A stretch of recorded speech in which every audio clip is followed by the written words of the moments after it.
our police units here. They carried everything and we left here. Everything. We are here. They snatched it. We are in Tulare, Aguda, local government, Aguda, Atakiele. They carried it. Atakiele. Don't carry everything. Atakiele. We Atakiele. They carried everything right now. Everything. They carried everything and went out. They came with Korokwe and this. They carried everything. Look at it. And put some inside this thing, inside the gutter. Look at it. Carry the units, carry everything. Look at it here. We are Atakiele, Aguda, Atakiele. They carried everything. Look at it. Look at it. Look at it. Look at it. They carried everything and made away with it. Look at all the officials here. We are here. They were just shooting gun. All of us lie down flat. They even beat up some people and left.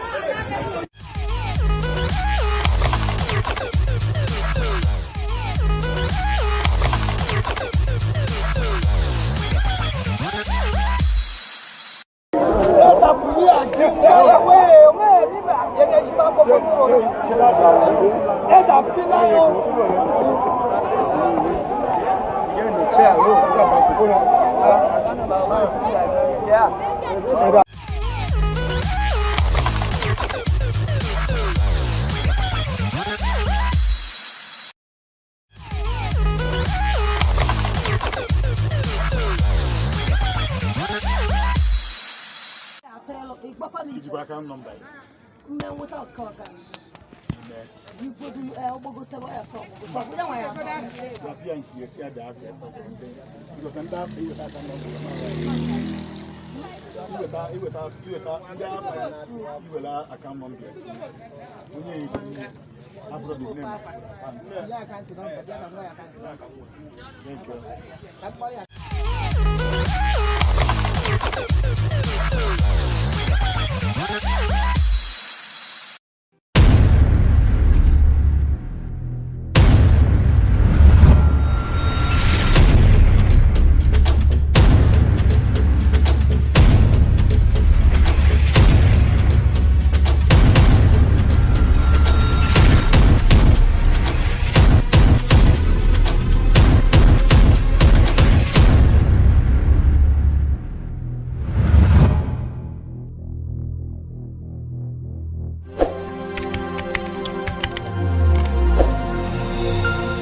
This question about missing logo of the Labour Party in some, units, and a place like Rivers, the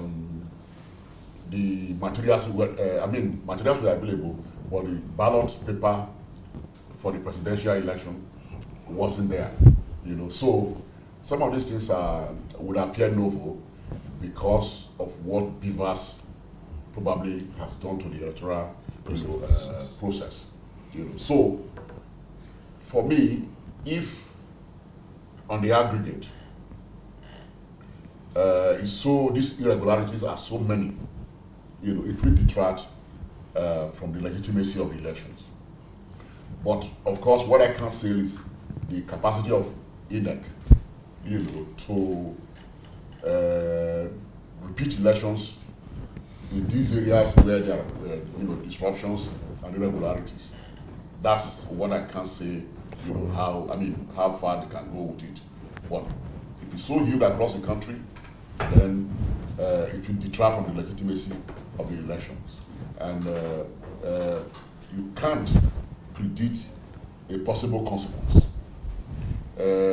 especially when the idea has been to ensure that the election, has hitches, so that can warrant the much talked about interim government. So for me, these irregularities amount to a booby, trap, and for those who want to scuttle the country's democratic process. So it's something we should worry about.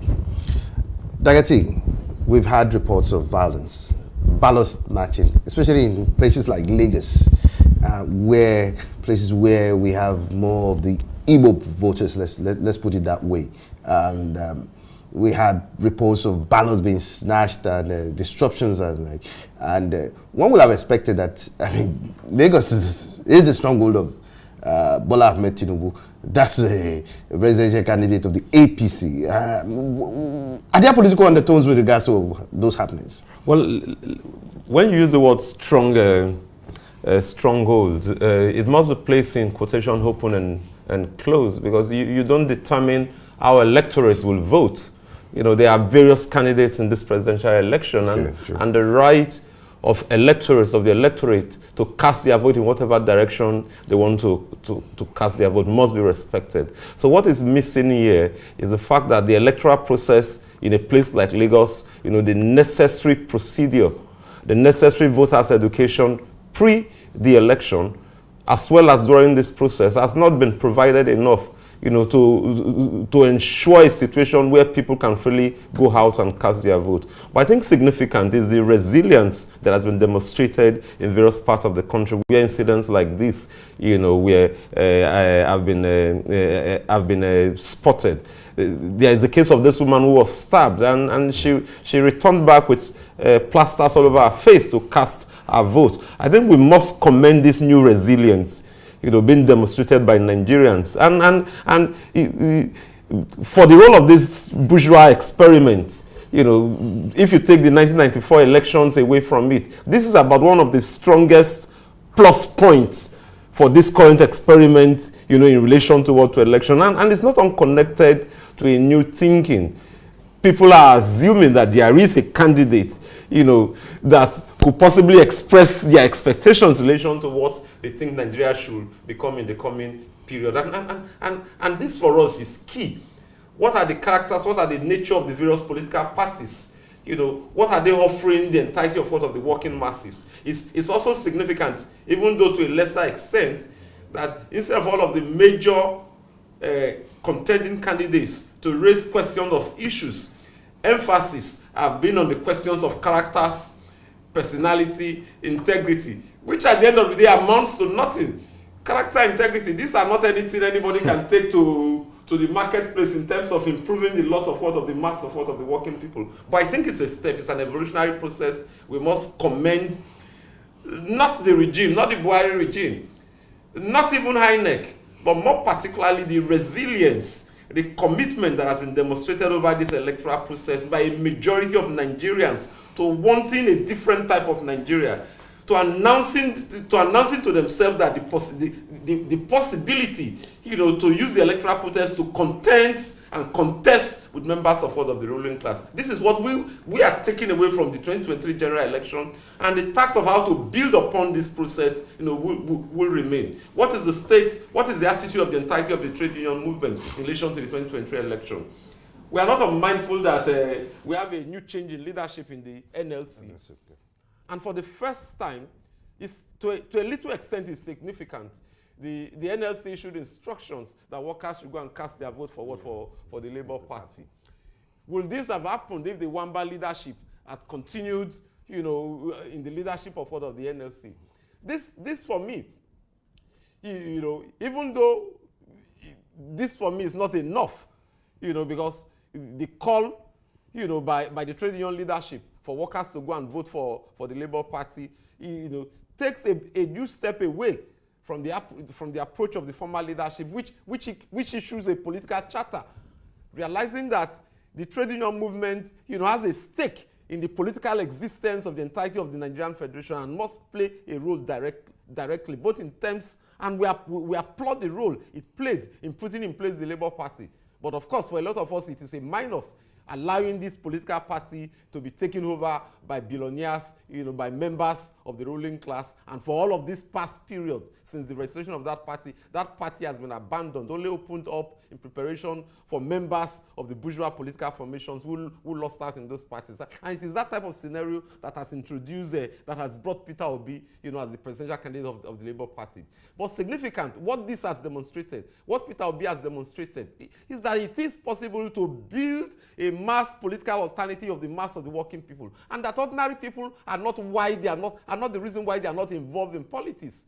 To the moment where they see a political party, you know, and it introduces the element of what we have in the Second Republic, with parties who had genuine mass followership, where internal discussions and internal debate as to the state of the nations and the direction of the nations, you know, should be dictated to by the policies of those political parties. These are plus we must take away from the 2023 general election, unmindful of all of the minuses that we have pointed out, and they are various. All of the booby traps that the Buhari regime itself has put in place to ensure that these elections, you know, didn't come to this particular stage.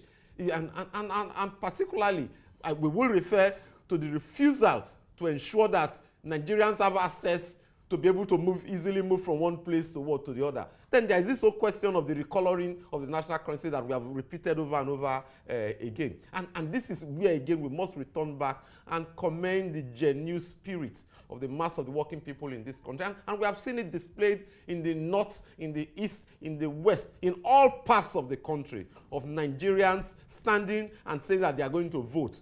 We heard reports of places where somebody, in Lagos here, with the ballot boxes not yet there as at 4 p.m., saying that they are going to be here until 6 p.m., until 8 p.m., until they have a clear alternative instructions. And I think it's important that the INEC chairman, as I addressed the press conference, issues in relation to places like Lagos were not addressed. We have video recordings of supporters of the APC in Lagos issuing threats, to electorates that except they are coming to vote for this particular party, that they will not be allowed to cast their vote. We have their pictures, in visual representation. We expect the authorities to take the necessary action to prevent that. And if those disruptions are significant enough to affect the result of that place, we expect a cancellation, and that INEC put in place the necessary machinery for elections to be conducted in all of those places immediately, so that you can continue to restore the confidence. Prof has pointed out that there are back schemings to abort this current experiment. All of the necessary steps must be taken in place to ensure that this does not happen. And part of those steps is reposing the necessary confidence in the mass of the working people, that they can be confident that through this process they can bring in place a government that will genuinely be willing to listen to them. And if that government is not listening to them, they can peacefully, through an electoral process, replace and immediately oust that particular government without having to rely on some so-called messiahs or some so-called military adventurers to return back us to a process that we don't know when we'll be able to get ourselves away from, any soonest. Prof, we've seen some reports trickling in from the polling units, and some very interesting results, as a matter of fact. First is the fact that Peter Obi won in his polling unit, and without APC appears getting 0 votes. And we've had also reports of him winning some polls, even in Adamawa State. And in some other places here in Lagos, that seems to be sending. Is that sending a signal? I think. Even though these results are quite insignificant for now. Yeah, I think it's a signal. Signal that was predictable in terms of the identity politics. The part of the forecast is that the Muslim ticket of the APC, was bound to somehow boomerang. The Christian leaders in the Middle Belt have made the point that, they were going to vote for a Christian candidate. And I think even Lieutenant General Theophilus Danjuma was fired. Also threw his weight behind, that, Christian identity, politics. So what is playing out, if Obi has continued to win some units, exactly, in places like Adamawa and the rest of them, shows that they are living up to that,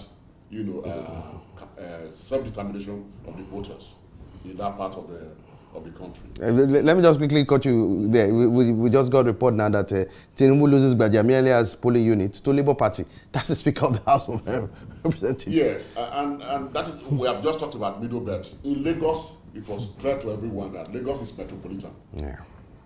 If you understand Lagos very well, even during the June 12, crisis, when the Igbos left Lagos, trooping home for fear of another crisis, Lagos was virtually empty, which shows that the Igbos constitute a very significant, ratio of the population of Lagos State. So, and the way the campaign has gone, it was clear that the average Igbo man was going to vote, or we vote for people. So, exactly. And I'm sure that if results are not suppressed, that the result will actually account, for that dichotomy in terms of the population of the Igbos to Lagos State and the rest of them. But we need to see what happens in the core southwestern states. Exactly. You know, and from what I see in Edo, Labour Party was coasting home almost everywhere there, and it was alleged that, you know, the governor had to go to Unit 4 in India College, you know, to scatter the votes in that place. If he did, that is unfortunate. You know, so the Obi upset, you know, look real. It does not mean that he probably will win the election at the end of the day, but the fact that it's going to make a huge impact in terms of the electoral outcome is already too glaring for all to see. That's a big pointer. But I think it's significant to add the fact that what is happening in relation to the Labour Party cannot just be reduced to the question of identity politics. Okay. It is significant because how do you explain the votes, you know, Obi will be garnering in the middle belt? You know, of course, there are other underlying factors that has to do with the survival, with the conflict. And then politics is it's not only a exactly religion. Exactly. It's also part of it. But I think in the question of the urban centers, there are a number of followership, you know, whose identity or whose identification with Obi's Labour Party is on the basis of the assumed belief that Obi, you know, stands a pole of difference, you know, from what we know of the ruling class in Nigeria. And of course, for people like us, it is an illusion. But this illusion, you know, is strong in the minds of a lot of working class youths, a lot of people who think that a different Nigeria is possible, you know, and they think that with an Obi elected, you know, of course, I agree too. The idea of an Igbo presidency is also strong in the minds of a lot of people.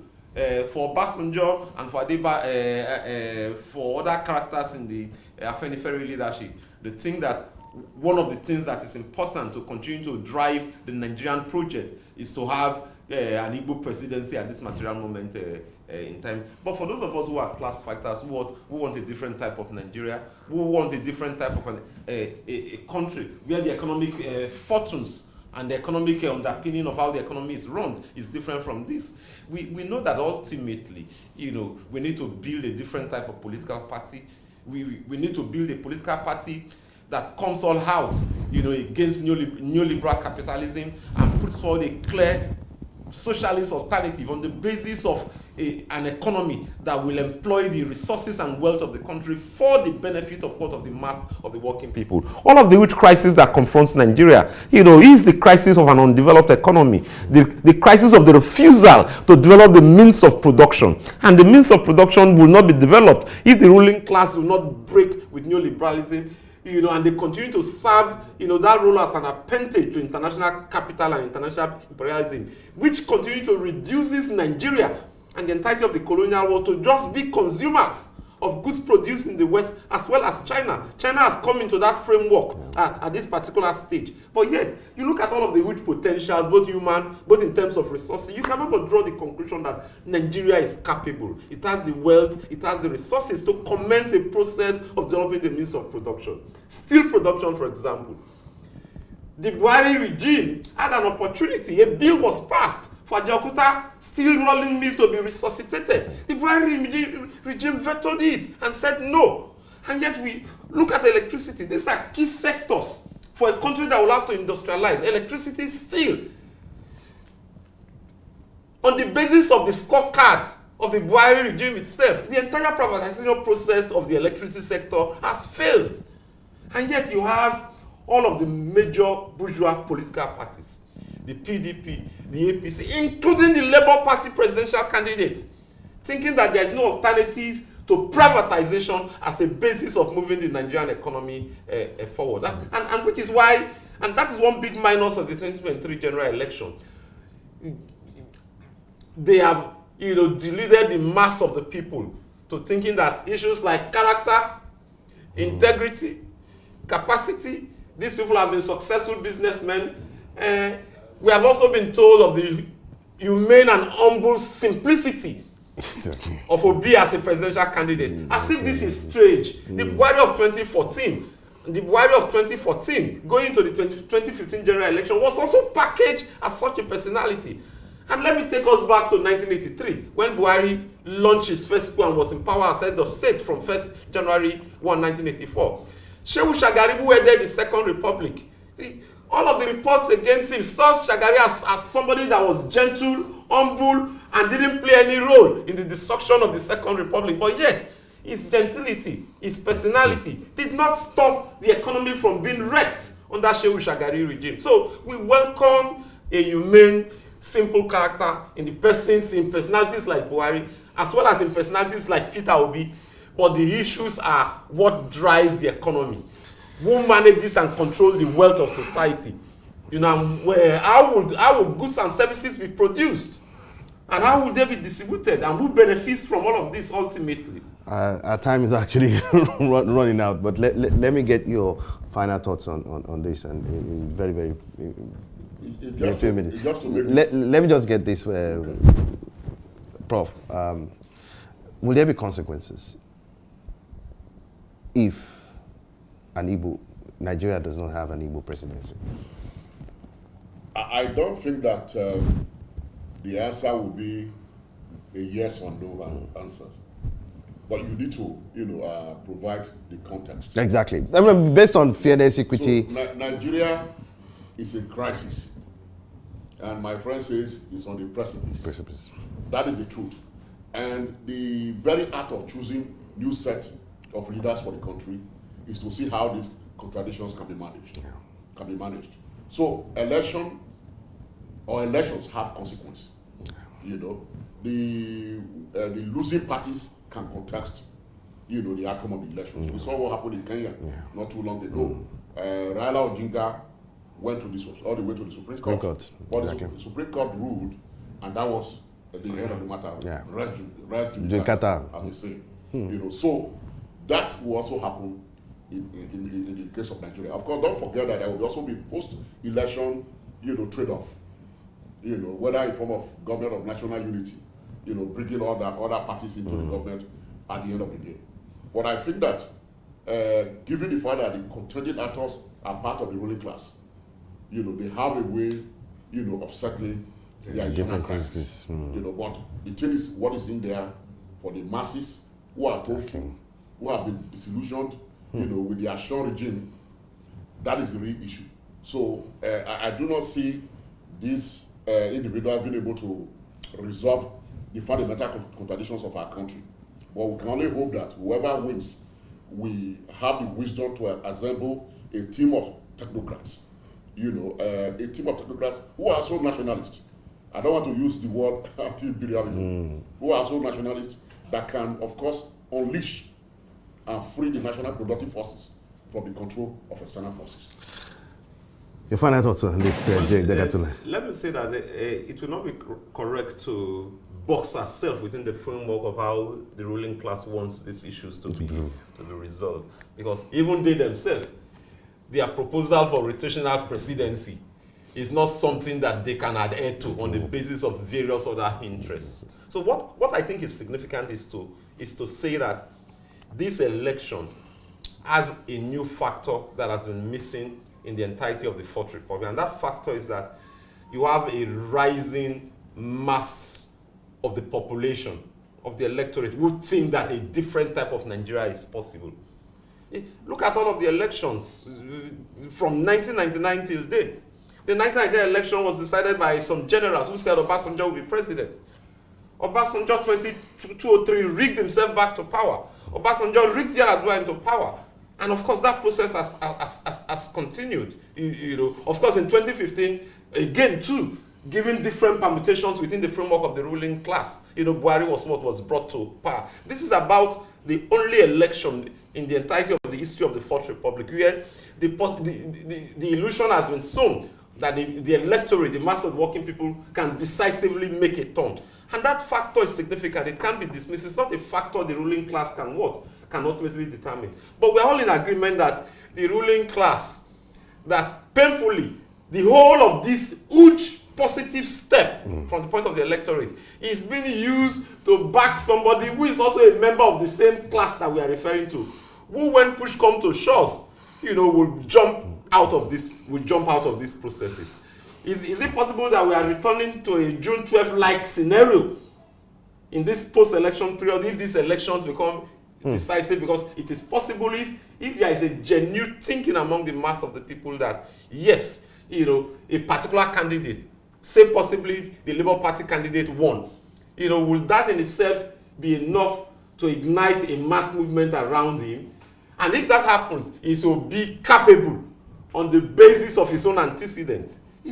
Just look at the recoloring of the Naira. His pronouncement was that Nigerians should accept it, and all of the rest. And is it capable, to cross over to the side of the mass of the working people and collectively together effect a movement that will knock the ruling class of the whole gas of the ruling class out of political power? Let's not forget, when we reference June 12 too, Abiola was unwilling, even when this movement was on the street, to come on the side of the mass of the working people. He sought negotiations, behind doors, behind the kitchens, negotiating with Abacha, negotiating with various characters of the ruling class to bring himself to power. But these are experiences for the mass of the working people that we gather.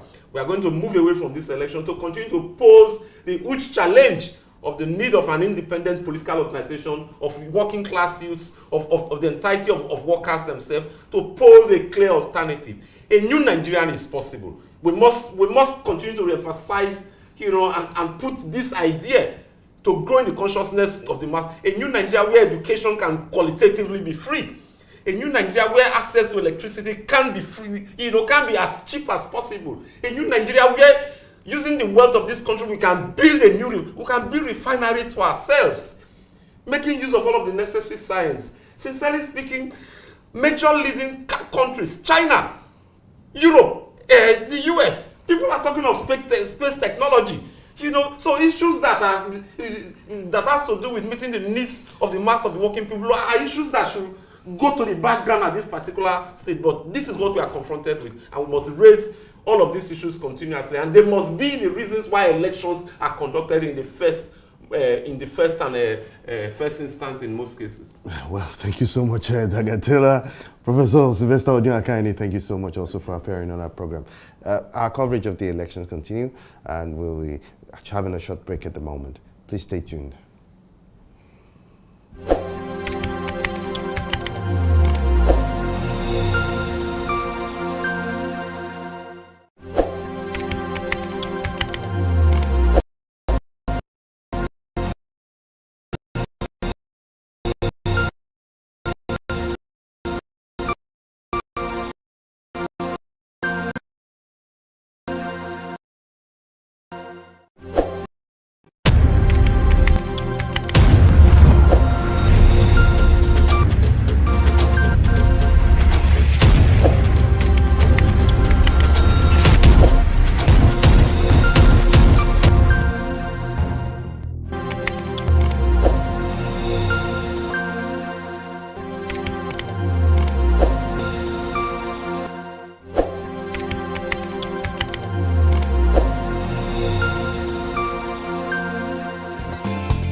having you on Sahara TV again today, Rotimi. Always a pleasure being with you. Let's take a deep dive into this discussion. First, recently, Blueband had an interview with the President General Muhammadu Buhari, retired, and he was asked to rate his performance on the three key metrics: anti-corruption, economy, and security, upon which he campaigned. And despite the widespread insecurity and the worsening economic situation in Nigeria, the president says his administration is leaving Nigeria in a far better place than they found it. What's your response to this? But he said the truth. How do you mean? Okay.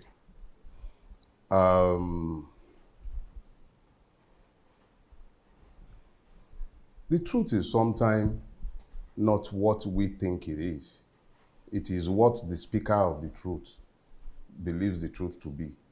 If the speaker of the truth elects to be subjective in stating the truth, what you need to do is take a man at his word and then properly dissect what he is saying to you. The man says he's leaving Nigeria in a by far better state than he met it in relation to the anti-corruption battle, the economy, and security. But he's told you the truth. The question is, what does better mean within the context of General Buhari's usage?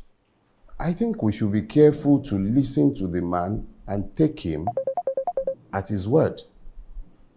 Incidentally, I believe it was 4 or 5 years ago, Facebook and the internet has a memory worse than an elephant. So I was checking my memories this morning, and I saw a place where I had said, let me just indulge me for a second. Please take your time. I said, the only reason why General Buhari has not done anything about the insecurity and the several stress. Okay, so I said on June 25th, 2018, I said, why has it been impossible for Buhari to stop the killings in the Jos Plateau? I asked that question and I then answered it. I said complicity and rank indifference. This was back in 2018, 4 years ago. I said that. I think on the same day, on the very same day, I said Plateau, Taraba, Benue, when will enough be enough? And at what point would Buhari and his apologists admit that he is both incompetent and complicit? This was said on June 25, 2018. That is 4 years ago. That is because I was judging Buhari based on the objective realities that I could see. Buhari would believe that he has succeeded insofar as security is concerned because Buhari is the principal destabilization agent in the Nigerian state. Buhari does not configure the interest of the Nigerian state or interpret them in the same way that you and I interpret them. The principal motivation behind Buhari's exertion at any point in time is not what is good for Nigeria, it is what is good for the Fulani. So when you begin to interpret his words within the prisms of those interpretations, you use those parameters to interpret his words, you begin to understand why he would tell you that the security situation in Nigeria today is better than he met it. It is better within the context of the Fulani's design for Nigeria, which is a design of conquest. So the security architecture of Nigeria has been compromised to the point where the Fulanis are running riot across the length and breadth of Nigeria. So yes, Buhari is quite correct within the context of his own strategic objective in saying that he has left Nigeria security-wise better than he met it. So let's be clear about that. It is when you elect to interpret it based on your own expectations of Mr. or General Muhammadu Buhari that you end up with your fallacious conclusions. You must take the man at his word. and stop finding reasons beyond what he has offered you. That is one. When you look at anti-corruption, Buhari could never afford corruption. There was no way Buhari could afford corruption. It is delusional for anyone to have expected Buhari to fight corruption. How could he afford corruption?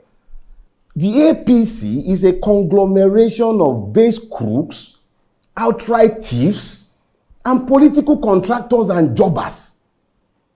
Same as the PDP that it supplanted at the federal level.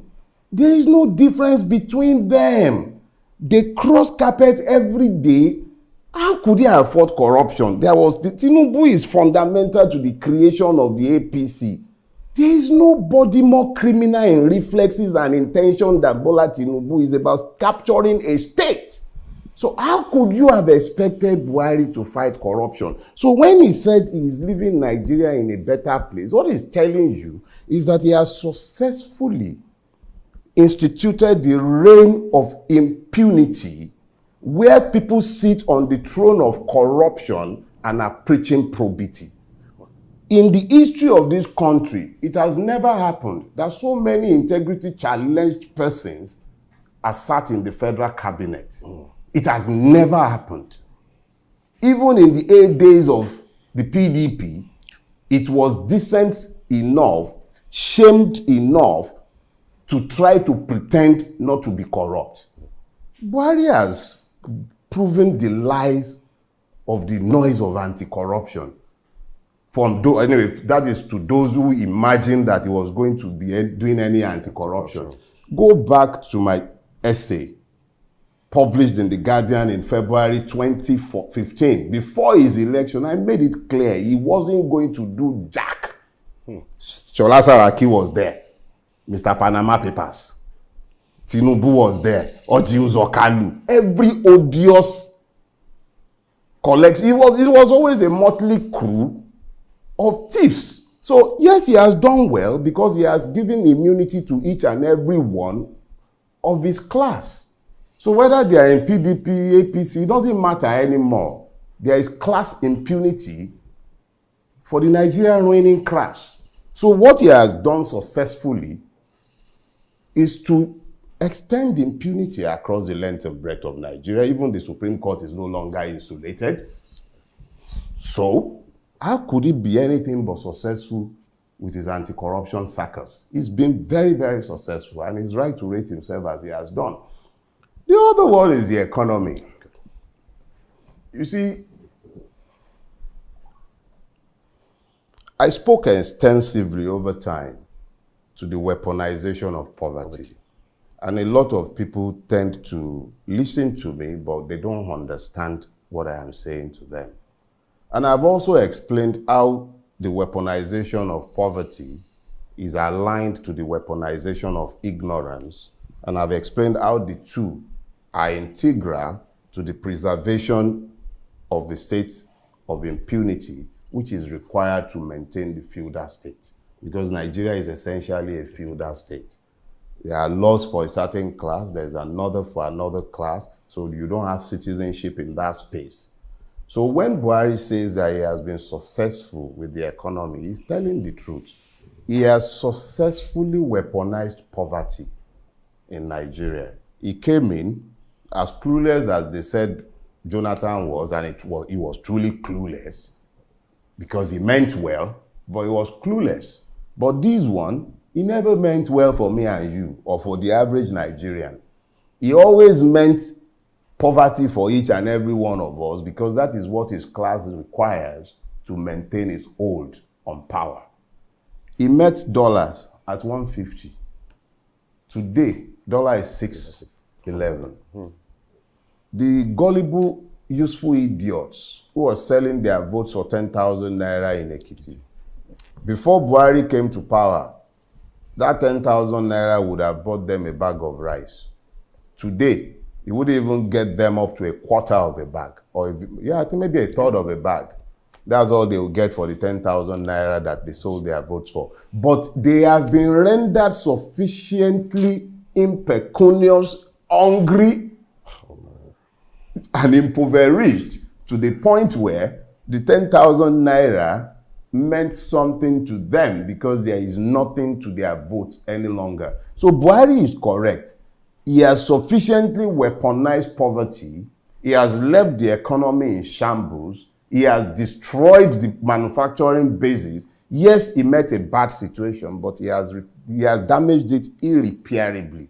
I've said it before and I'll repeat it. Now, let me get your view on this, and based on your analysis, in summary, what kind of legacy will President Major General Muhammadu Buhari be leaving behind as we head to 2023 general elections? Buhari is the best thing to have ever happened to Nigeria. So I thank him for that. Wouldn't that be an irony to say he's the best thing to have happened to Well, anything that serves to dispel illusions, that serves to clarify issues, that serves to clarify them as well, should be commended. His brazen nepotism, his inability to play the Nigerian game of hypocrisy. He has never managed to hide his ethno-religious bigotry. He has shown by his extremities that Nigeria had been existing on lies and pretenses. The person in office, the character of the person in office, to a very large extent, blinded a lot of Nigerians to the structural inequities and deficiencies. But his own crass nepotism is very unapologetic about his nepotism. It has helped to highlight the structural imbalances, the inequities, the injustices, because his reactions and reflexes are completely prebendal in nature, very, very, very myopic in the extreme. At all points in time, if you are not speaking Fufude, you better be speaking Hausa, and you had better make sure that you are a Muslim, a fundamentalist for that matter, and then you are acceptable to him.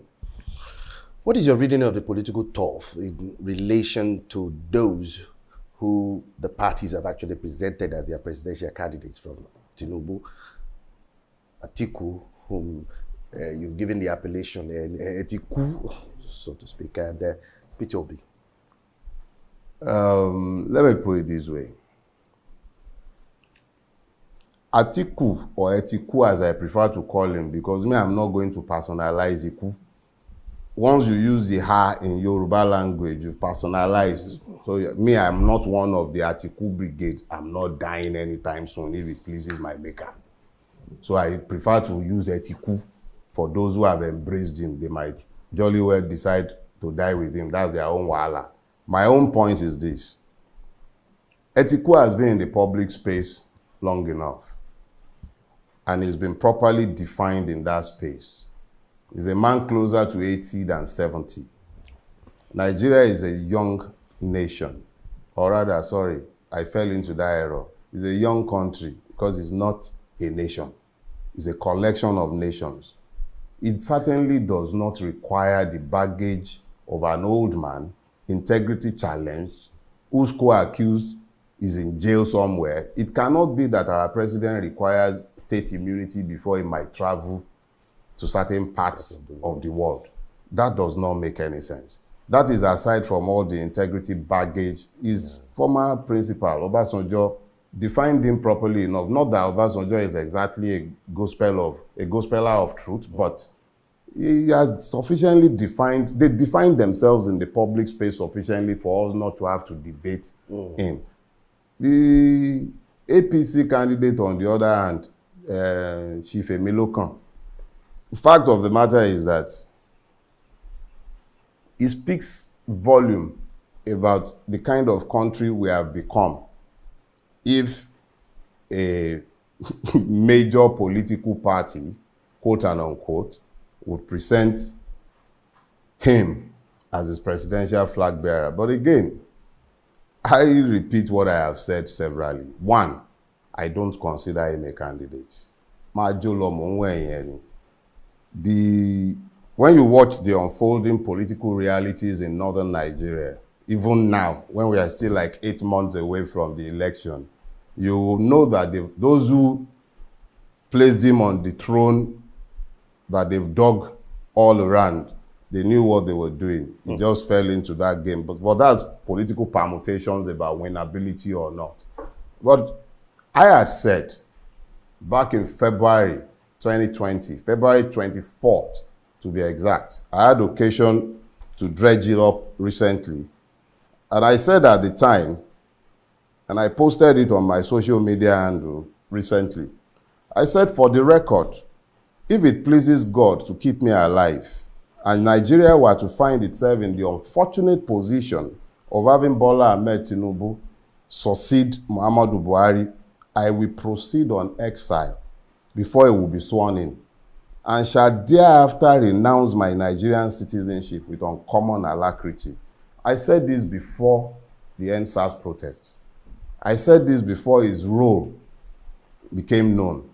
I said it before we became aware of the full extent of the criminality of the Lagos State government, the LCC, controlled by the Lagos State government and Tinubu's nominees.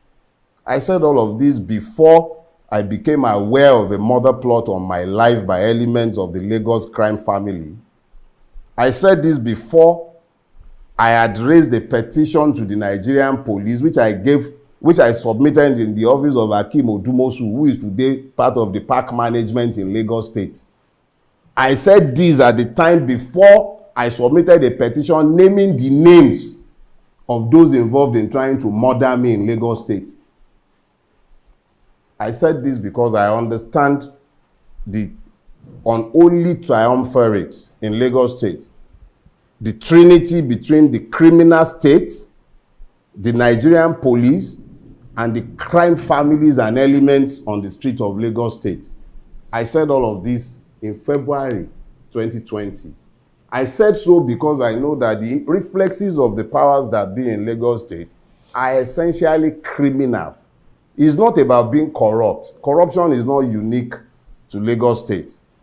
But if I submitted a petition in, well, I think this was, interestingly, it was later in 2020, I believe, I submitted a petition naming names. The commissioner of police at the time, to whom that petition was submitted, is part of park management today under MC Mushroom Pikin. Now you tell me that someone like me can coexist in a state like Lagos, already criminally captured and controlled by Tinubu and his gang. I can coexist in the same state if he becomes the president of Nigeria. I'll be a fool to hang around. He'll be suicidal. I said this long before he gained the ticket of his party. So when people are interpreting what I said in 2020, they need to be placing it in context to understand clearly that unlike them who are reacting in time, I spoke in the womb of time, understanding the existential evil with which I am dealing. But I really don't believe that he stands any chance of winning. That's the truth. Where is he going to win? Where? Even this Lagos State, let me be very clear. A viable candidate comes out for governorship in Lagos, Oladele Tomilola Farotimi is going to be behind that candidate, campaigning clearly to the hearing of all and sundry. There is enough of this criminal capture of a state. It has to end someday. And we have to draw the line somewhere. And I think this is actually where it gets drawn. It's the Icarus hubris. Just because you've captured one state, extended territory to other parts, what good does it do? And then some idiots will be telling me Yoruba Ronu, Yoruba Lokan. What kind of Yoruba Lokan? 23 years in Lagos State, what has it battered? How many schools has it built? How many hospitals? How many roads? What has been the benefit to those of us who live in Lagos and call it home? You can paint road, you can go ahead and be doing the expressway, put toll gates here. That's another, but go off the expressways, go into the schools. How many people who benefited from Jakonde schools in this country today, in this state, and even beyond Lagos State? I'm not from Lagos State. I came to Lagos State in 1995. I came in 95. It took, see me, I'm getting old now. I actually came to Lagos State in 1985 to enter LASU. LASU is the fruit of Jakonde's vision. He dreamt it up, he envisioned it, he started it off, he wasn't there anymore. I came, and a whole generation of Lagosians went to LASU. How many of us who went to LASU in that time can send our children back to LASU now? How many secondary schools, how many primary schools? So when people are talking to me about Yoruba, I just look at them like they've become sophisticated morons, just like Nana called them. Sophisticated morons arguing on behalf of your enslavers to validate your enslavement. Exactly what as his hegemony battered either for Lagos State or for the Yorubas themselves. A history of land seizures, avaricious grabs of other people's patrimony. They will be waving the free trade zone as though the free trade zone is a success story. It is a story of avarice. How many communities have been rendered homeless in that place? So you've paid them compensation. Well, look, I don't want, there is a lot about the question. This Tinubu one is personal. I live in Lagos State. Everything I own in the world is in this town. I do not intend to leave this town for anybody. So that one is personal. Well, let's get this clarity. You made an assertion that there are no clear cuts for Tinubu winning the presidency. I mean, but against all odds, he grabbed his party's ticket. How happy did his party's president, General Buhari, how happy was he looking? How happy are the lot of those who should be behind him? Look, let's be clear about something. Yeah. A man goes to Abeokuta, a generally taciturn man when it comes to the deployment of power. You went to Abeokuta and you started hearing Emilokan, you are hearing Eleyi. That was a man ready to capsize the boat. That's my own reading. That the party that had announced a consensus candidate, or unless you are saying that Adamu was just on a frolic of his own, which he couldn't have been. If he now managed to call them out because he had been plotting and waiting, which is the height of the frustrations that brought out Emilokan. The man was speaking honestly when he said Emilokan. They sat in their coven and agreed what to do. What they agreed in their coven, we didn't know until they came outside to start telling us. And the man was emphatic. He said he went to the man. The man was weeping on TV. He went to him. And he said to him, look, we can build an alliance capable of winning this election.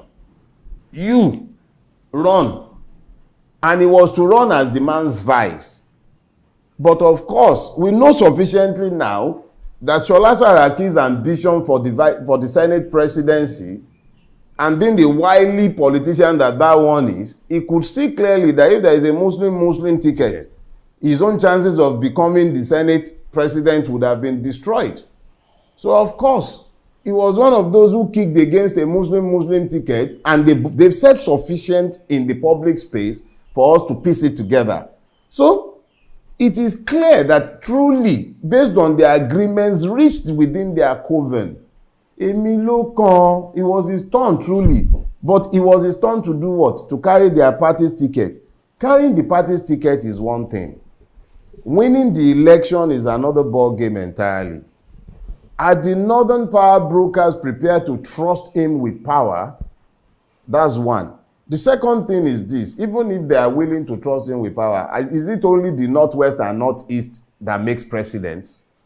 And is it the only person they will vote for in the Northwest and Northeast? They won't vote for their own Atiku. Kwakwanso will not win.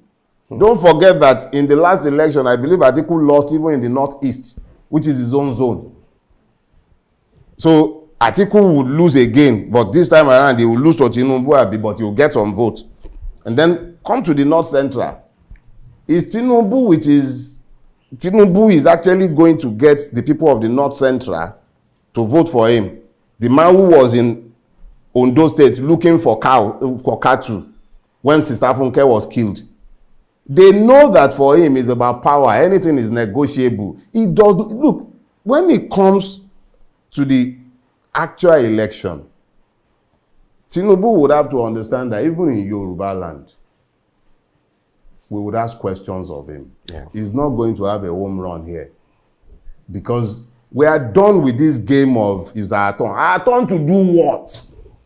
To enslave? To do what? The only thing that is certain under a Tinubu government, now I'm not talking APC, I'm saying Tinubu as a person, the only thing that is certain is that he will empower all the criminals in the society, all the agberos will take over, they would have immunity from all kinds. Already in Lagos State, we're hearing stories of how Okadas cannot drive, they can't ride if they are not wearing vests, advertising his candidacy. In Lagos State, or agberos will begin to drag them. So that's the level of criminality that is already normal in this space. So when we are talking about when the time comes, election hasn't started. The beauty of the current situation that most people are not paying attention to is the fact that unlike before, the last election, 2019, I believe we had less than 4 months between the emergence of candidates and the actual elections. This time around, we had close to 9 months and we are still 8 months away from the elections. Maybe they are just asking for certificates now. Yeah. And the scrutiny is currently on Tinubu. Scrutiny will soon fall on other persons as well. Exactly. Let me also take you up on that. I mean, the social media had been agog and ecstatic about Tinubu's certificates, scandal, so to say, as he refused to report the secondary school he attended while submitting his form to INEC. And this has actually got a lot of responses and reactions on social media. It's just not now that Tinubu had been dogged with the issue of his certificate. What are your response to these issues? Here is the thing with this Tinubu certificate. I think because Buhari has lowered the bar, in fact, not just lowered the bar, Buhari has pulverized the bar.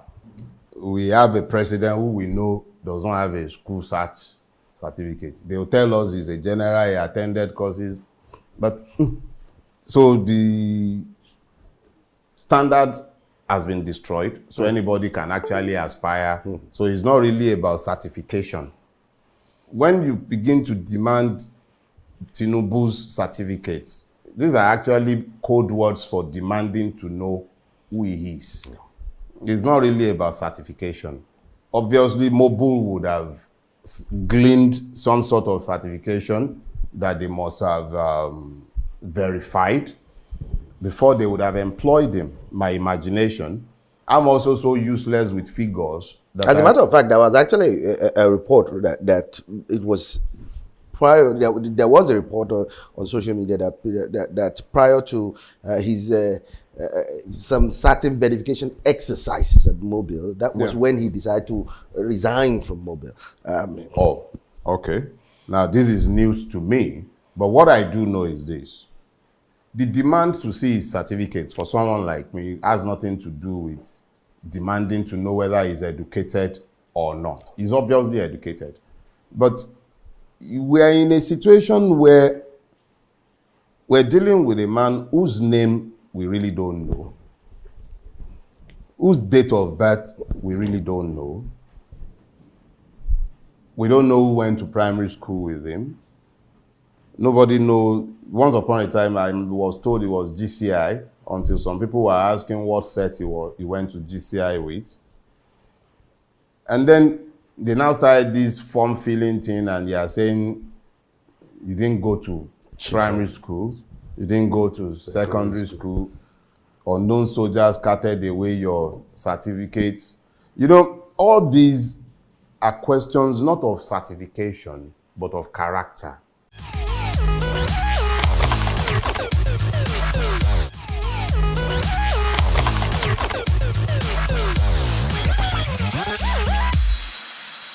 My name is Bukola Idowu, the team lead of Kimpa Development Initiative, KDI. KDI is a non-governmental organization in Nigeria.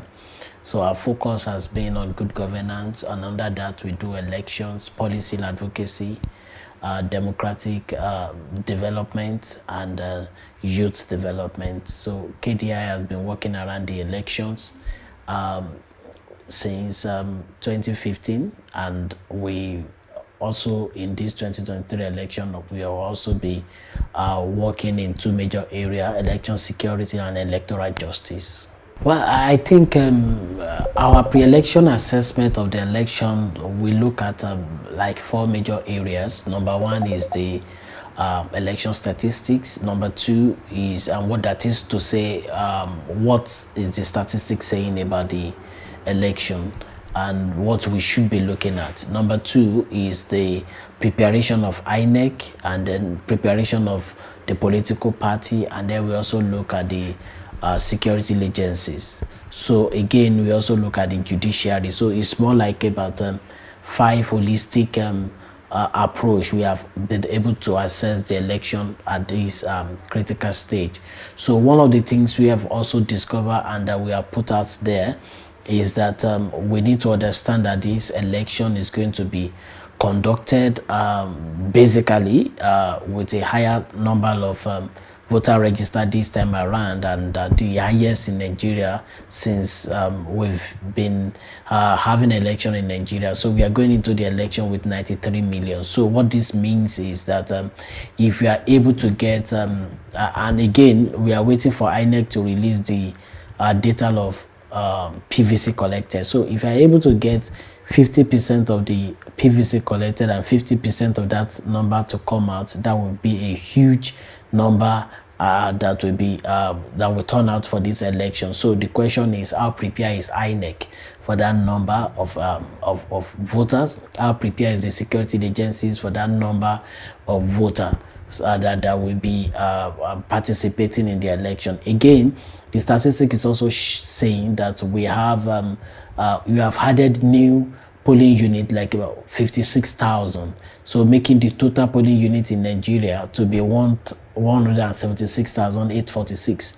So what this also means is that we expect higher turnout, because what the new addition means is that some polling units will have been congested, will have been discongested. And one of the reasons we have also seen that people don't even turn up for election is because they don't want to wait a longer time on the queue. So if we have a polling unit that will have been discongested now, it means that we expect that the whole process should be faster, because we have fewer number at the polling unit. So we expect that the turnout may also be increased this time around. However, there are other indices that can also affect the turnout. Number one is the security situation of the country, and like I keep saying, this election is so unique because all the regions have security challenges that are peculiar to each of the region. You go to Northwest, you see banditry, farmer elders crisis, kidnapping. You go to Northeast, you see terrorism, you see kidnapping. North Central, you see banditry, you see farmer elder crisis, religious crisis. So Southeast, you see unknown gunmen and a whole lot. And so we are having an election in an atmosphere of insecurity. So no matter what the statistics is saying, if the atmosphere is not conducive in terms of security, then it may also affect the turnout for this election. And these are some of the things we've highlighted in our reports to call the attention of the security agencies to see what they can do to mitigate these security threats. Again, we also raise concern about the number of election violence that have taken place. So for instance, since January 2022 to date, we've recorded over 400 pre-election violence, and we like about close to 169 deaths. So this is this call for concern, this call for that we need to do a lot. And while this is going on, we are also expecting that the security agencies, we this time around roll up their sleeve and come up with strategy that they think can work. Most especially, how are they going to tame the wave of violence on election day and post-election day? So so these are the challenges, and I keep saying it. Nigeria have security agencies that are battling with insecurity, and now, as in the next 15 days, they have responsibility to also secure the election. So you secure this nation, you secure the election, and this is a tax before already stressed security apparatus. So it's something they will need new strategy to combat whatever challenge that might come security-wise in this election. And again, for us, they are also concerned that election is possible. Election may not hold in some places in this country because of insecurity. And if that is going to happen, we expect INEC to start having this conversation now, and then to start looking at the numbers we have in those particular places. Or the security agencies need to come out and then assure Nigerians that, look, all the polling units in this country are going to be, election is going to take place there. So, and that is why when you look at the disaggregation of the polling units released, you will see that there are about 240 polling units with 0 registered voter. So which means they are just polling units on paper, but nobody is going to vote there. So could it be some of these polling units that are in places where people are deserted, people have left because of insecurity? So we need serious strategic communication from INEC and the security agencies to address this. And we are saying this because at some point this can become potential litigation. And by that, I mean somebody can still go to court and say, look, if you have conducted an election in this number of polling units, which happens to be my stronghold, I will have won, or I will have closed the margin of lead. So in order to put ourselves in unnecessary litigation and then giving more access for the judiciary to begin to decide election matters. So I think INEC and the security agencies need to come out and do something now. And another thing we've been able to raise from this our report is the aspect of the preparation of INEC. So how prepared is INEC in terms of logistic deployment for this election? INEC has come out to announce that they need 100,000 vehicles and close to, 100,000 vehicles and they're close to 400 boats, and that is aside bicycle and motorcycle. So how are they going to get how ready are these materials and vehicles, and for the election logistic is another thing.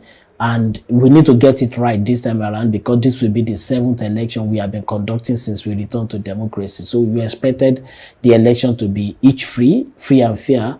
However, another concern has also been the partisanship of the NURTW INEC is going to work with in line of this election, because there are concerns that NURTW is partisan, and so many people will have seen the reactions when the REC in Lagos State said they don't have any other option than to work with the MC Oluomo faction, and so all this is there are ways it will affect the perception of INEC. And looking at again at the blunders they committed recently, liking a post criticizing a candidate, so it's really putting a lot of perception issue around INEC. So which means they also have a burden on their neck and on their shoulder as they go into this election. So they have to see whatever they do now to stay neutral. So how prepared is INEC? Logistic, I want to say, they are preparing, but it has not yet been 100% preparation.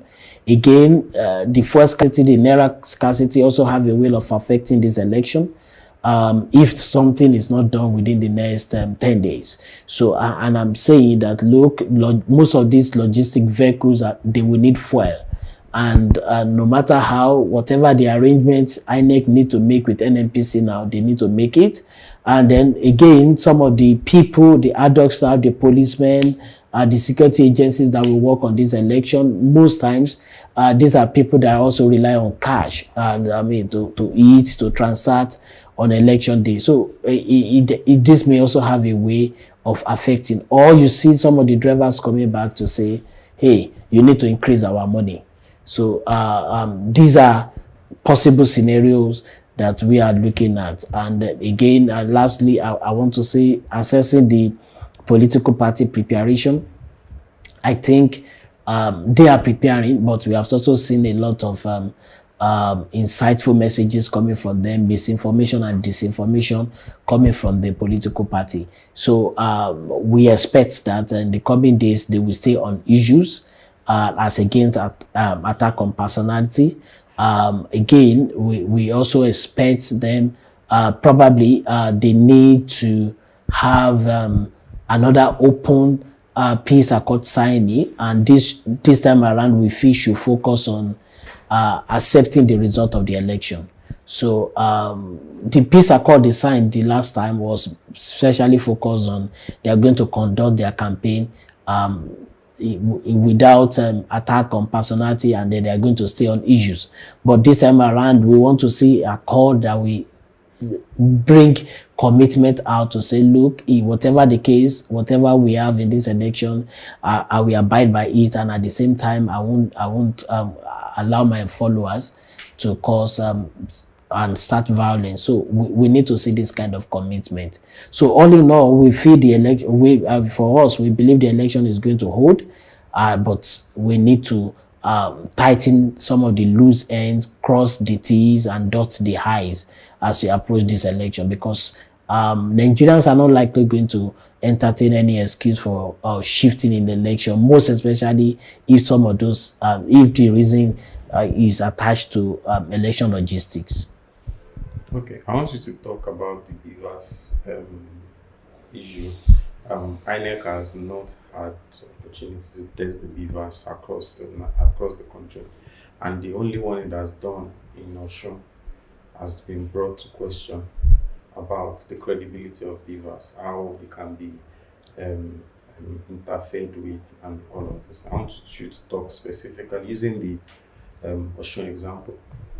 Well, I think now INEC has been able to test beavers in all the regions of this country now, because don't forget, in the last week there was mock accreditation that went that INEC conducted across the country. So that was an opportunity for them to test that the beavers. So, and then for us, we also monitored and observed the whole process, which we've seen that an average time it takes for accreditation to happen is just 3 minutes on average. So what it means is that that is good, why we commend that, but we also want to see the difference between and again, one of the things we've seen is that we would have preferred that some of the ad hoc staff that will work on election day, manning that accreditation process 100%, because the accreditation process is also in a relaxed environment, because it's just, but the election time you are likely going to face a lot of pressure. So how the ad hoc staff reacts to this pressure, ability to absorb it, and then at the same time have be in control of the technology is another thing. So also looking at what's happening in Osun, two things I'd like to bring out from there, or three. I want to say, number one, INEC should make sure that all the beavers have a perfect synchronization with the server this time around, so that we don't have issues around overvoting. As we have it, and as the tribunal just ruled in the case of Osun, of course. So that has to work. the beavers have to work. Then number 2 is that are we really prepare for cyber attack on the election day? So I want us to also look at that, because this will be the first time at the national level that we'll be transmitting election results, electronically. So how prepared are we? And because Nigeria will not want to hear that the server is down on election day, or they cannot access the IRF portal. So they need to make sure everything is in place. So the beavers, we expect the beavers to work perfectly well. At the same time, one area I think people need to focus their attention on now, that the politician may likely begin to use that as a bait, is that people need to monitor that beavers truly accredit people before they go to vote. Because overvoting in this election, according to the new Electoral Act, says that when the number of vote cast is more than the number of accredited voter. Initially, 2019, it is when the vote cast is more than the number of registered voter. But this time around, it is accredited voter. So which means it is possible for somebody not to be accredited and vote, just to cause overvoting in the strong goal of an opponent. So all they need to do is to connive with the ad hoc staff and say, look, we are sending 5 people. Please let them just vote. They don't need to accredit. And then there will be a pretense as if you are accrediting with the beavers, and the people will not accredit, and then you give them ballot paper to go and vote. So the citizen need to really make sure the beavers accredit before people go and vote, so that we don't have a lot of polling units that eventually they will say they want to cancel because of overvoting in this election. But I think something needs to be done, and the people need to be trained, and then also make sure that there is a perfect synchronization between the beavers and the server. Okay. My second to last question. There was in the data released by INEC, it shows that there are lesser younger people than there were in 2019. How is that possible? The data from INEC shows that in 2019, the number of young people 18 to 34 that was in the register was around 42 million, and then now it has reduced to like about 37 million. So one of the things we are querying is that INEC need to come out and tell us, is it that you migrate everybody who are already 35 to the next phase, and or what exactly happened? Because we also understand that the people that are registered, in the new CVR, and they have completed their online registration, and that the system cleaned up, then we have like about 9 million. And then out of the 9 million, 70% of them are young people.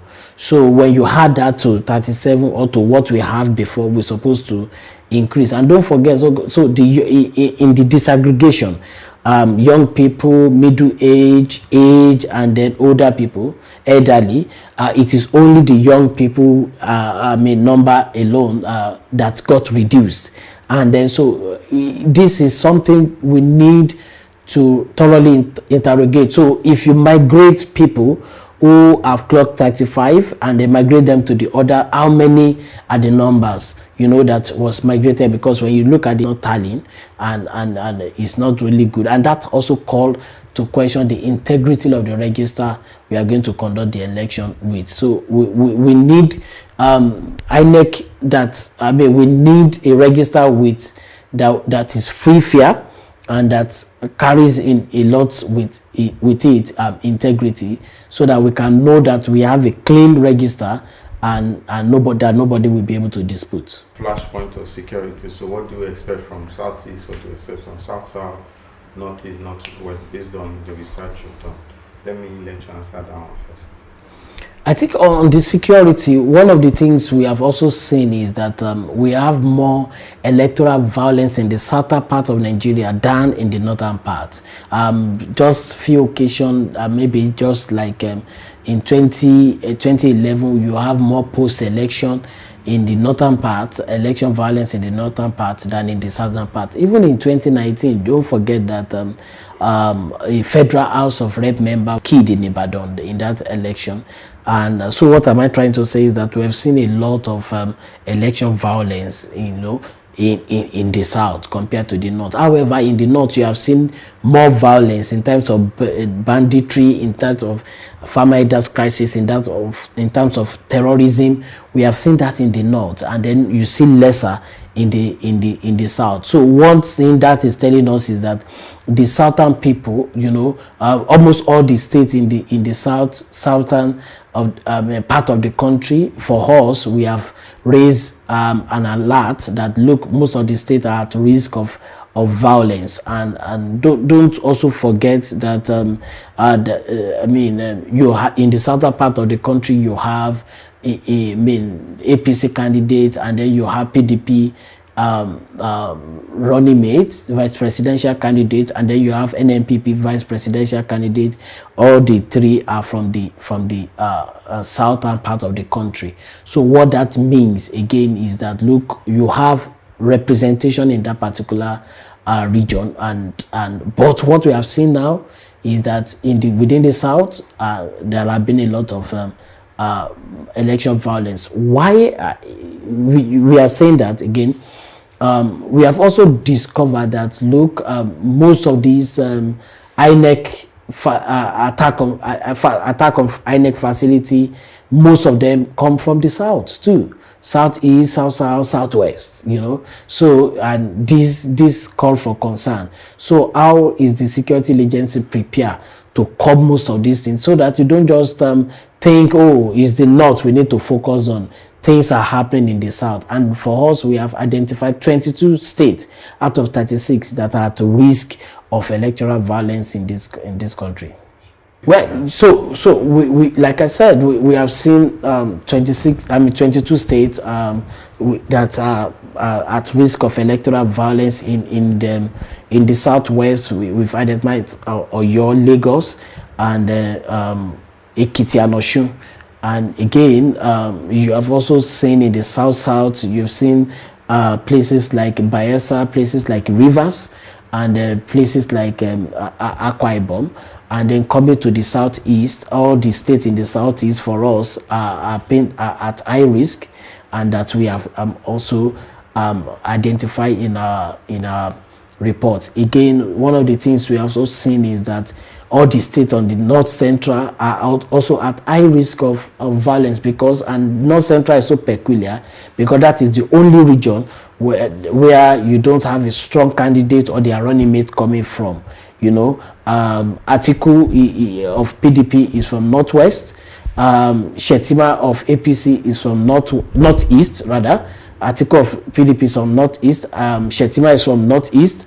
NNPP candidate Kwakwanzo and Obi's running mate, which is Dati, they are from the northwest. And then you see Obi from the southeast, and then you see Okowa from the from the south, and then you also see Bishop Idauza of NNPP from the south, and you see APC from the south west, which is Tinubu. So it is only in the north central that you don't even have any of the strong candidates coming from. That is to tell you that north central is already going to be a battleground for most of these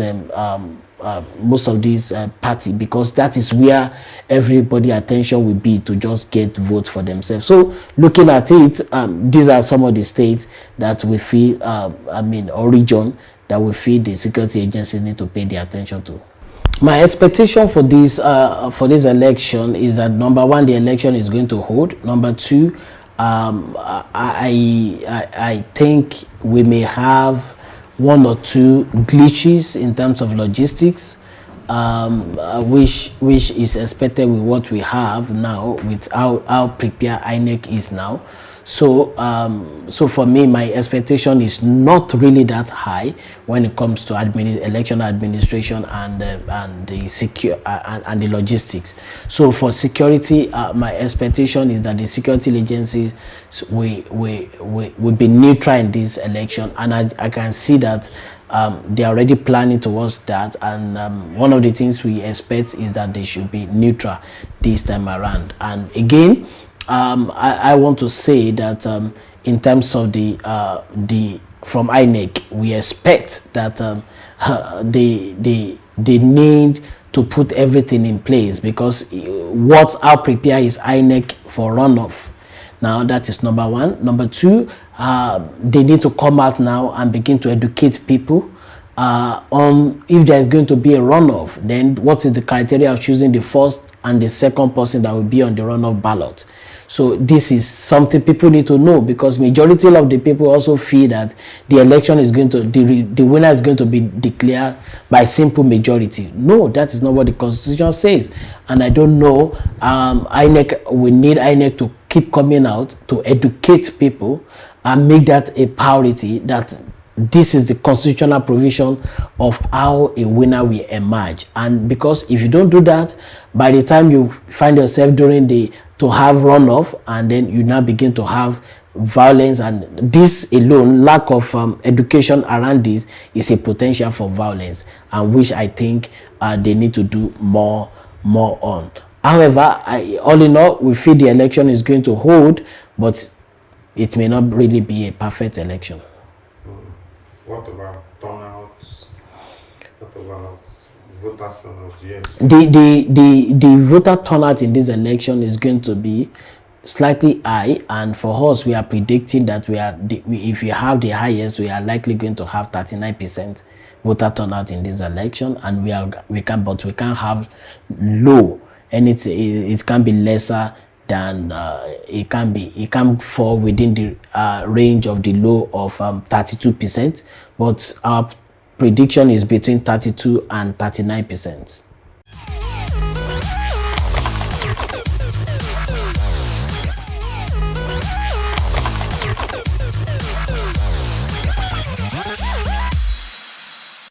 It's barely 4 days to Nigeria's presidential elections, and we'd also look at the political, economic, and other issues, social cultural issues that has to do with the election, is Dr. Chidozie Alex Ogbonnaya. That's the National Public Safety Secretary of the Apex Igbo Social Cultural Organization, Ohanaeze Ndigbo. It's a pleasure having you on Sahara TV, sir. Thank you. Doctor, let me first start by asking, from Ohanaeze's perspective, Ohanaeze Ndigbo's perspective, how will you assess the APC government in the past 8 years, so to speak?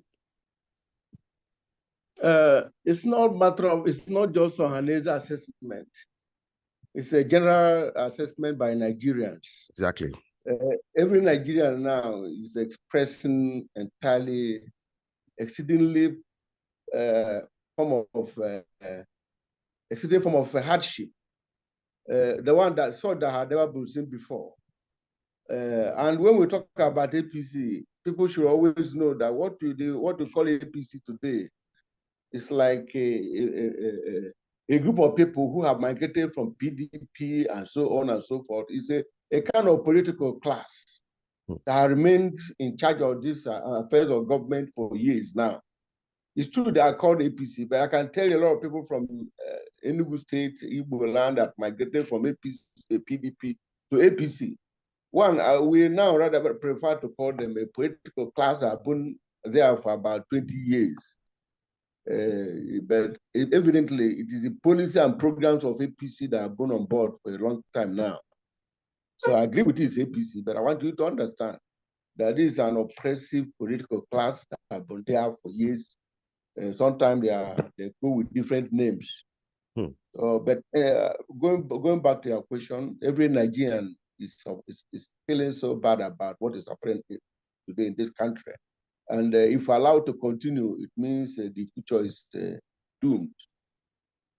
There's been various reactions to the cash crunch and fuel scarcity and other socioeconomic problems confronting the nation in recent time. What has been the stand of Ohanaeze Ndigbo, especially with regards to this cashless redesign policy or cashless policy of this government?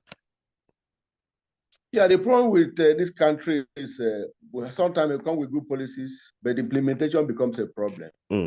Evidently, the policy is okay, but it is implementation that is a problem. That's why you can see some banks being burnt and things like that. And people are having problems getting money.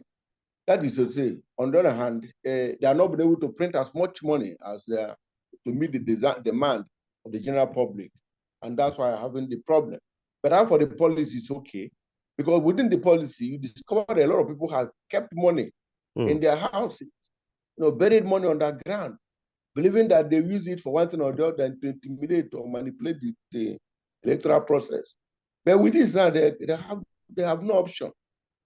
So assuming that they have been able to implement that policy of Naira design so that people will be free in getting money the way they wanted without this kind of problem. It's causing burning of banks and so on. Evidently, the policy is okay. And I go on to say that Ohanaeze is in support of the policy.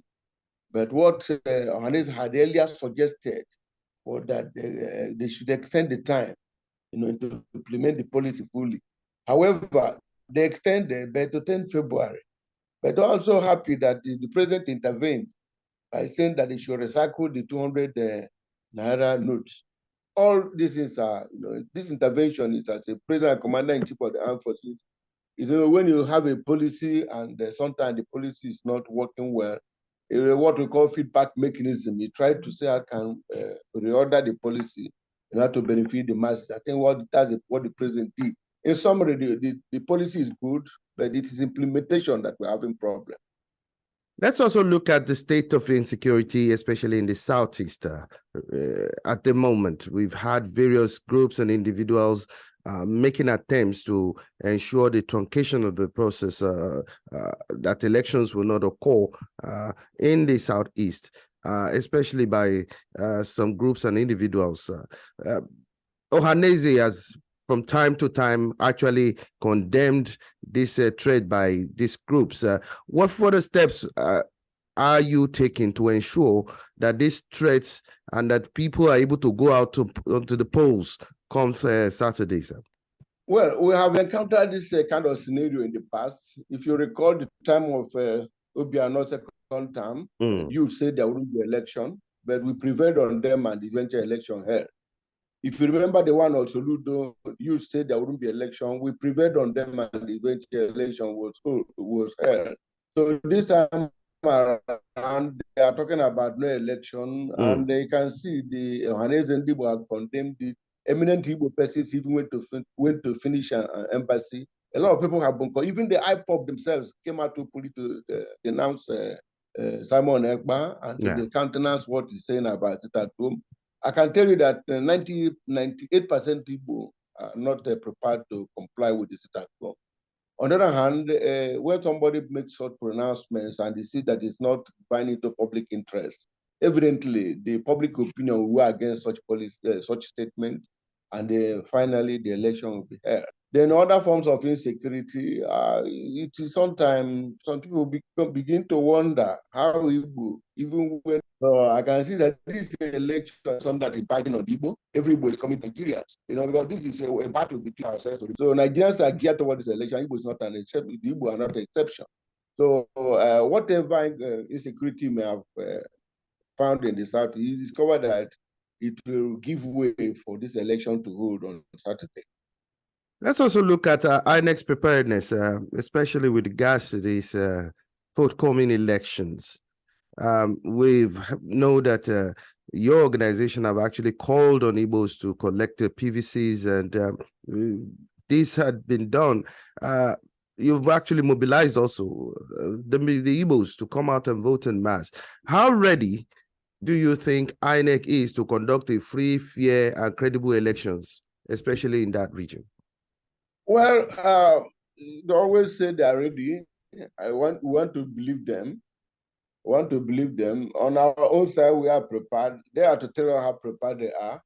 But that would be very unfortunate if they fail Nigeria, because I know a lot of money have been budgeted for INEC, and a lot of money have been made available to them. A long time they began to prepare for 2023.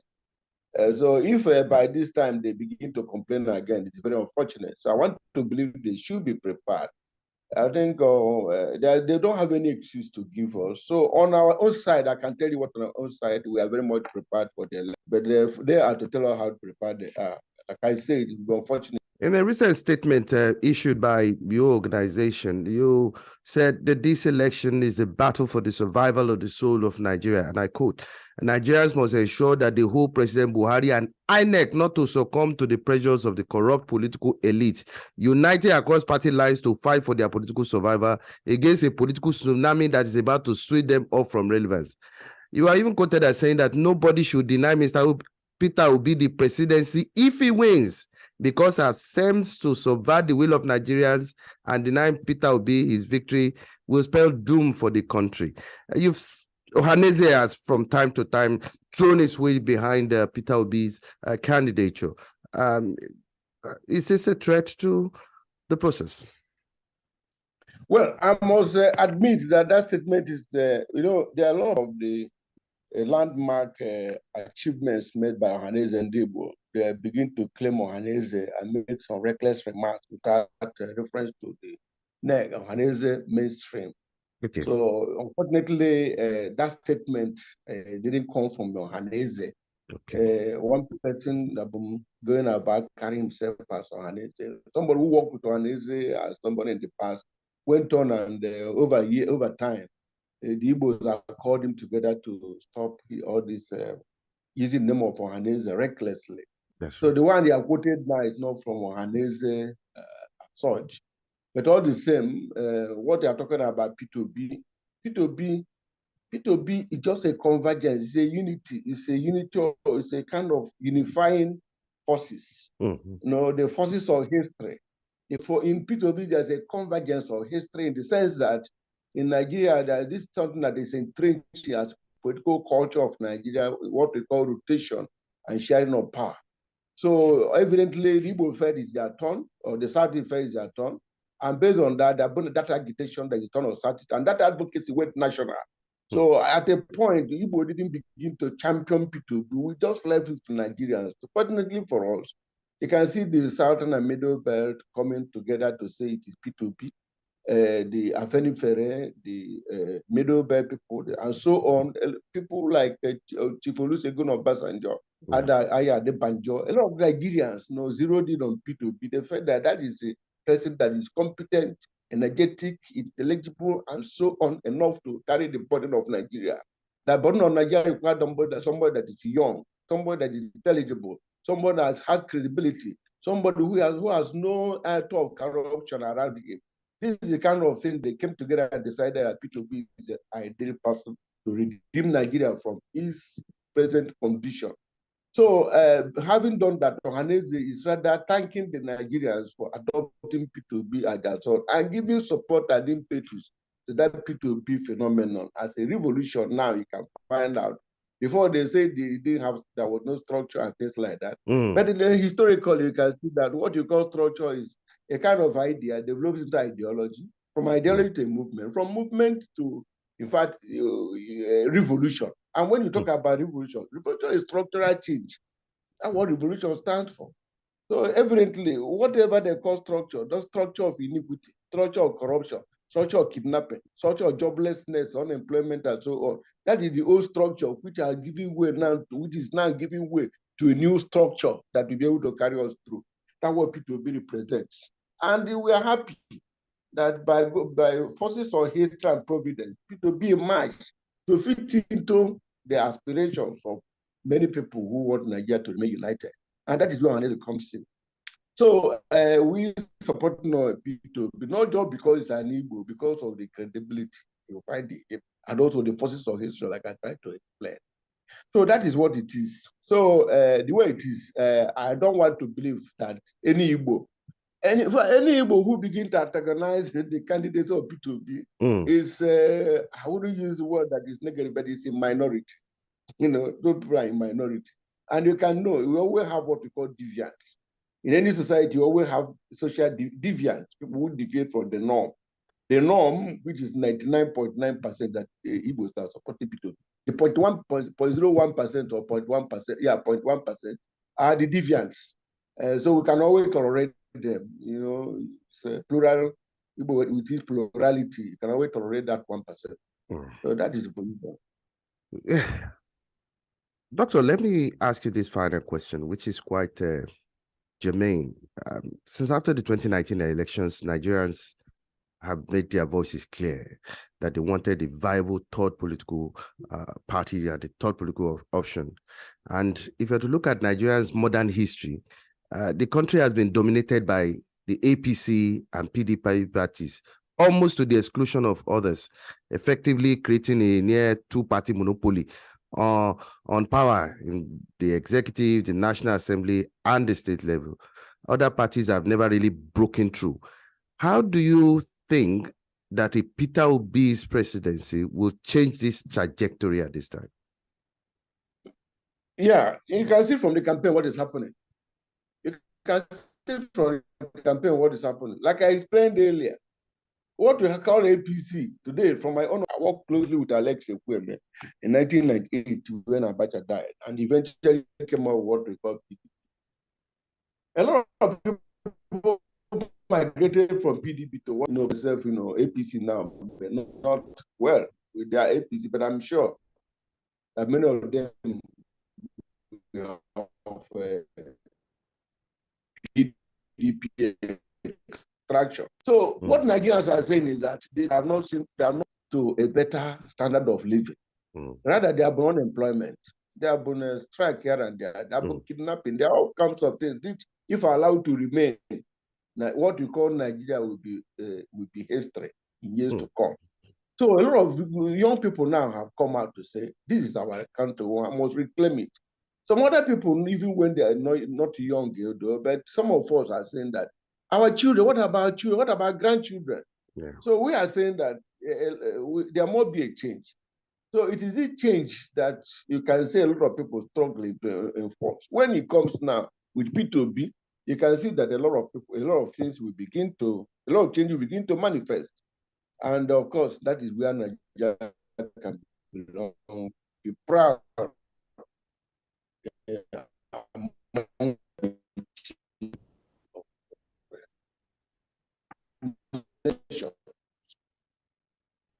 So having said that also, like people always talk about what is idea? It begins from an idea.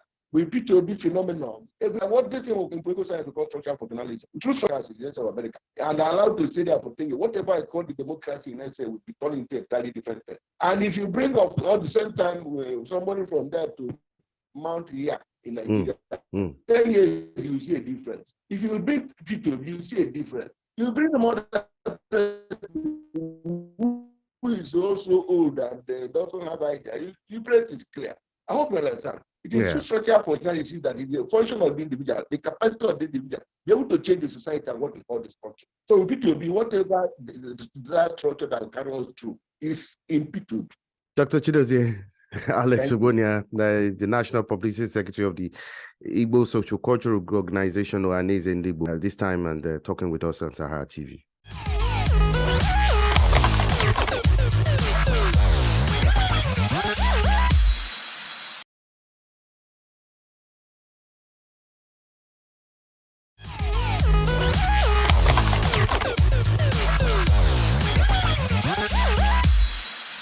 Nigerians are heading to the polls in a couple of days. And with us to analyze Nigeria's elections from the perspective of Nigerians in diaspora, especially South Nigerians living in South Africa, is the President Nigerian Union South Africa, Collins Thomas Mbo. Collins, it's a pleasure to have you on Sahara TV. Thank you so much for having me, and it's such a great honor to be participating in this interview. Collins, from the perspective of Nigerians, especially in the diaspora, living in South Africa, what are the expectations with regards to the February 25 presidential elections in Nigeria? First and foremost, as one of our expectations is a free and fair election. We want a conducive environment where people would express their political view in Nigeria as to who would take up the highest position in the country and turn it around for good. If you check, we have over 20 million Nigerians in the diaspora, which is actually up to almost a population of one of the countries in Africa. Yeah. So that's a huge a number of people, in the diaspora. We so wish that the best candidate wins and take up the responsibility to turn Nigeria around for good, so that we can come home. Some of us are not happy that we are in a diaspora, and sometimes we are not treated well because we are foreigners. Wherever we are, there's no place like home, irrespective of whatever infrastructure or development we find ourselves in, all the places that we live in the diaspora. But there is no place like home. We want to come back home, participate in the growth of the economy, and also create opportunities for our children, their children, and and youth and going on. So our expectation is a conducive environment for free and fair election, and let the best candidate win. Earlier on, while we're having a discussion, I mean, you pointed the fact that this election is quite unique and different, considering the fact that you've experienced and witnessed elections in Nigeria. What makes it unique? What makes it unique is the level of participation of Nigerians in the election. Based on the statistics, we have over 90 million people going to vote in this election, meaning that close to 10 million people, added to what we normally have. 10 million more people want to participate. That's massive.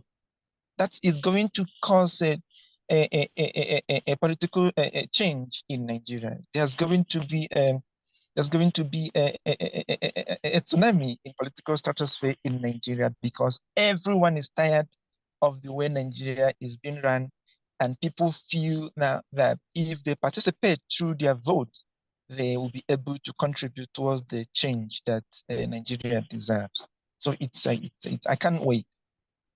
Collins, let me ask you, from Nigerians living in South Africa, I mean, I know you've experienced a number of you have experienced xenophobic attacks, coupled with other violent related actions against Nigerians.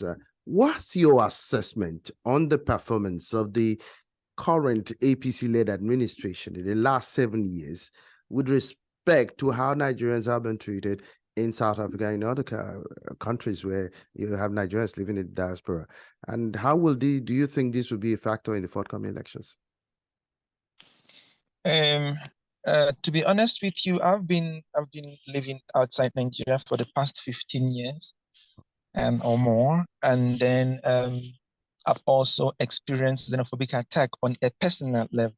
Beside the fact that we experienced it as a community, having led the community from the provincial level now to the national level, where I'm the president, I've experienced it firsthand. And in the past, I would like to be honest, the Nigerian government intervened. In so many occasions, Nigerian government intervened, and even when the Minister of Foreign Affairs, Onyama, had to come down here to meet with his counterparts in South Africa to discuss the issue of xenophobic attacks on how it can be resolved. So the present government have tried, trying to show support for Nigerians living in South Africa, but it wasn't, I would say it's not good enough. It's not good enough. And we are hoping that whichever president that is coming in, or the administration that is coming in, would do better than what we have received. But the current administration tried to resolve the problem between Nigerians and the host state. I know you have families living here, like other Nigerians that have families living here. And we have reported what is on the front burner at this point in time has to do with the Naira redesign policy of the central bank government in order to prevent vote buying and other related or associated issues with regards to the next general elections. And this is affecting Nigerians. In fact, there's been eruption of violence, protest, and crisis, civil unrest in some parts of the country because of this policy. And how do you think this will be a factor in the forthcoming election?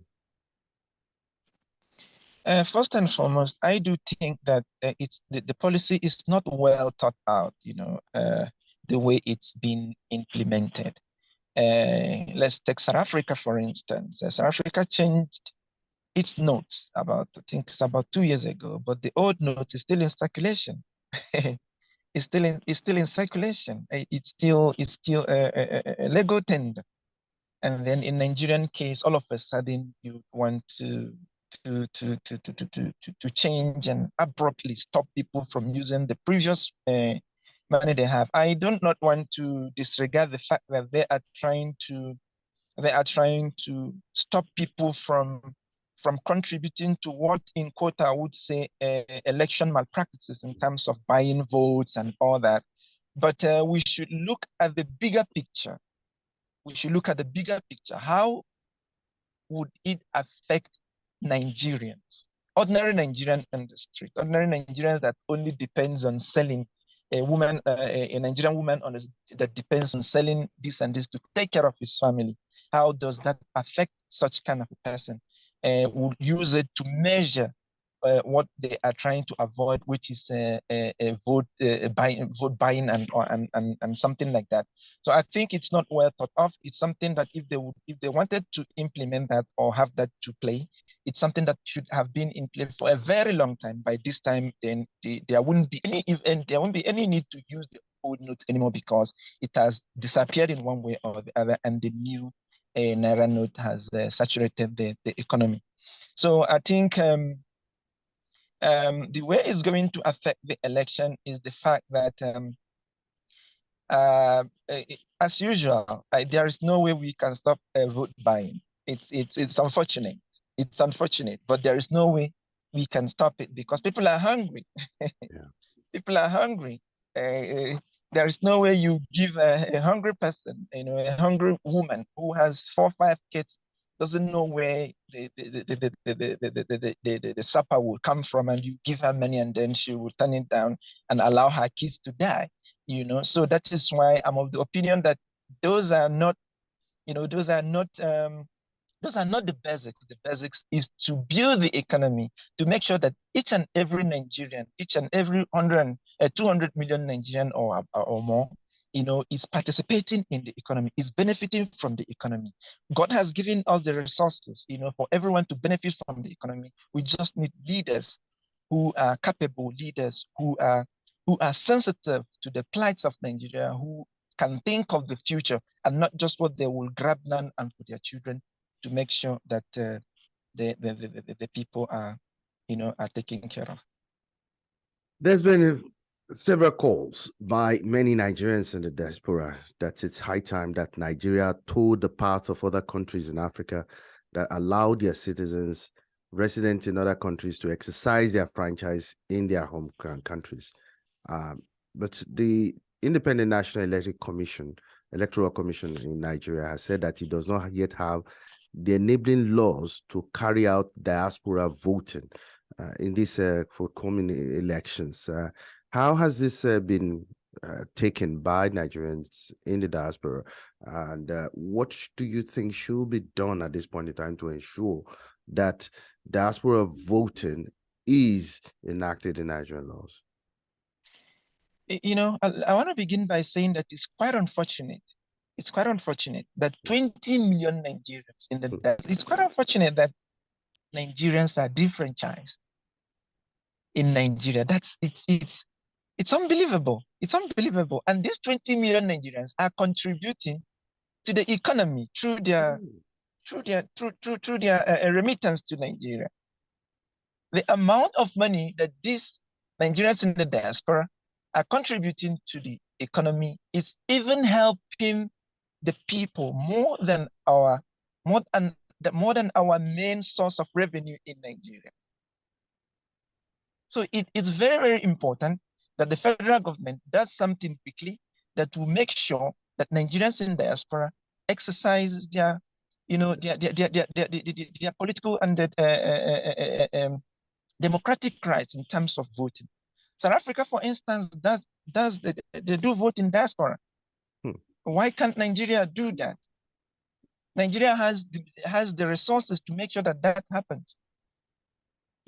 So we are not happy. We are not happy that we are disfranchised. We have to travel to Nigeria for just to cast a vote and then come back.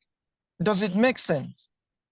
It doesn't make sense to the richest economy or to the biggest economy in the continent. It doesn't make sense.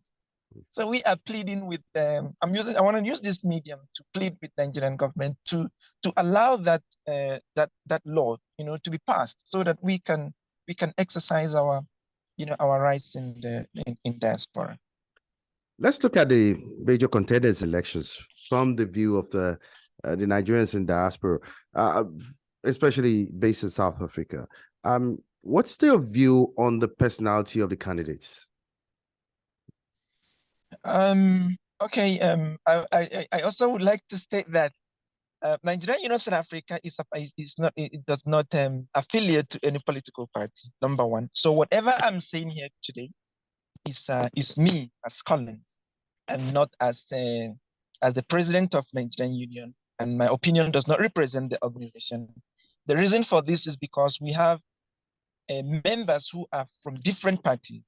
Some are from APC, some are from PDP, and some LP and all that.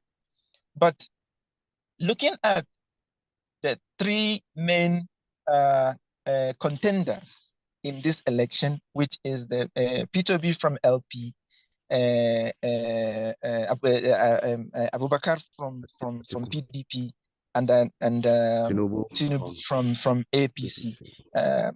These are the three main contenders that we have seen so far based on the statistics and numbers and what's going on in Nigeria. I'm sorry if other political parties feel that I'm playing down on them, not exactly, but I want to look at these three. I want to use these three as an example. Nigeria have come of age where we should not only look at where a person is coming from, the religion, the popularity, to lead that country. Nigeria is a great country. Nigeria needs somebody who is capable, somebody who is reliable, and somebody who can be proven based on past, a contribution in the economy wherever the person is. Let me start with that of PDP, which is Atiku. Atiku has been in the corridor of power for years. He has been in the corridor of power for years. While I was still a boy, a young man in primary school, he was already there. He was one time a vice president of this country. Now, I don't see a reason why a younger person who has who is capable, who has proven beyond reasonable doubt based on his past activities in Nigeria or past political activities in Nigeria cannot be given the opportunity, cannot be given the time to show to us what he is capable of. Let's look at the second one from APC. I'm sorry to say this, but irrespective of the fact that Tinubu has done quite marvelously in Lagos and has done a great job, but he did that while he was a bit younger. He did that while he was a bit younger. Tinubu is a bit older now, and he's not feeling too well. He's not feeling too well based on what we read on the newspaper, and he is going to be leading over 200 million people. Like I'm saying, I want to be honest, and I'm not representing any party here. I just want to be honest as a Nigerian who wants the best for Nigeria. Now, Tinubu is not feeling very well. How will you be able to run the affairs of 200 million Nigerians? Let me give you an example of the current president. The current president, for most of his tenure, travels abroad, for medical treatment. Is that what we want to? Is that what we want to repeat again? You know, we don't. You say that a wise person doesn't make the same mistake over and over again. Is that the same? Is that the same thing we want to experience again for the next 8 years or for the next 4 years? Let me start from there. It doesn't. It won't make a lot of sense, you know, because I understand that they say that he has experience. He turned Lagos upside down. He made it now to be one of the best cities in Nigeria and all that. Good and fine. Does it mean that there is no other person in the country who can do the same? I am not saying that there is any. I'm not saying that there is any angel in Nigeria who is going to come up and turn Nigeria around. No, it's still going to need us, you know, the citizens to assist. But I'm saying this with regards to the last contestant, which is Peter Obi. And Peter Obi is not an angel. And if any person should come today and tell you that Peter Obi is going to turn Nigeria into El Dorado, and Peter Obi is going to make Nigeria to be like a utopian society, that person will be lying to you, because for that to happen, it's not something that will happen in 4 years and in 8 years. But the point I'm trying to make is, I feel that based on his precedence when he led Anambra State, and some of the things he did, and you know, the money he left, the investment he made for the country, and up to date, they've not been able to hold him, you know, for any crime or any fraud or any mismanagement, misappropriation. I feel that he should be given a chance. Let us as Nigerians give him a chance and see what is it that he can do, you know. So that's my analysis of the three candidates. Thank you so much, Collins. Let's also look at other issues. I mean, surrounding the presidential elections, and the issue of ethnic influence and religion. Questions are asked: Will this be a factor that may impact these elections in terms of where these candidates come from, ethnicity and religious leaning? Of course, it has always influenced Nigerian election. It will always influence Nigerian election until Nigeria is developed to a point where we look at ourselves as a nation, as one people, not as tribal segments of a state. Because that has always been the problem of Nigeria, when and Hausa man would want to vote, and Hausa person, an Igbo person would want to vote, an Igbo person, then the Yoruba person would want to vote a Yoruba person, irrespective of the incapability or whatever the person, whether the person does not qualify or not, but based on the fact that this person is from your side of the, you know, in the country, you want to vote that person. I would really appeal to us to put that aside. We've come of age. If we continue like that, our children is going to suffer like we are suffering. And God forbid, we don't want that. So let us put religion, let us put ethnicity, tribe aside, and put heads together, build Nigeria for the betterment of the future generation. Let's look at also another issue that has to do with the power of incumbency. One of the leading candidates, Bola Ahmed Tinubu, is from the ruling APC, and there seems to be a cold war between the current president, incumbent President Muhammadu Buhari, and Bola Ahmed Tinubu, the presidential flag bearer and candidate of the APC. And this is due to the fact that he has alleged that the long-running petrol scarcity and the redesign of the Naira currencies are attempts by this present government to throttle his chances of winning. Do you see this as a factor that might militate against Tinubu's winning in this election? Considering the fact that one would have expected that the power of incumbency will have played a role, will it play against him? It's politics playing out there. The I think the more you look, the less you see, or something like that. So I don't normally believe in what I see on the TV and what I read. I believe in the actions of the people. They may be saying all those things, and at the end of the day, it doesn't have anything to do with what is going on. Because if that had been the case, Tinubu wouldn't have picked the ticket for APC in the first place. He wouldn't have picked the ticket for APC in the first place, because there was a point where even the incumbent president would have, he would have influenced that against him, but he didn't at that point. So why would he do it now at the end of towards when it's already time for the vote? So if that would have affected Tinubu to the contrary, it would have happened during the primaries when they were choosing somebody to take their flag bearer. But Collins, so I don't think so. Let's look at some of the recent statement by some of the leading APC leaders who have thrown their weight behind Tinubu. For example, we have an El-Rufai who had come out openly that there is a cabal within the presidency that is trying to throttle their chances, especially with regards to this Naira currency redesign policy. I mean, doesn't that show that there is a schism within the ruling APC? There's always been a cabal in the presidency. They've always been there, and in fact, they've dictated what happens in Nigeria. But I do believe, I do pray and hope that it doesn't this time around. I do hope and pray that you and I determines who leads Nigeria at the poll.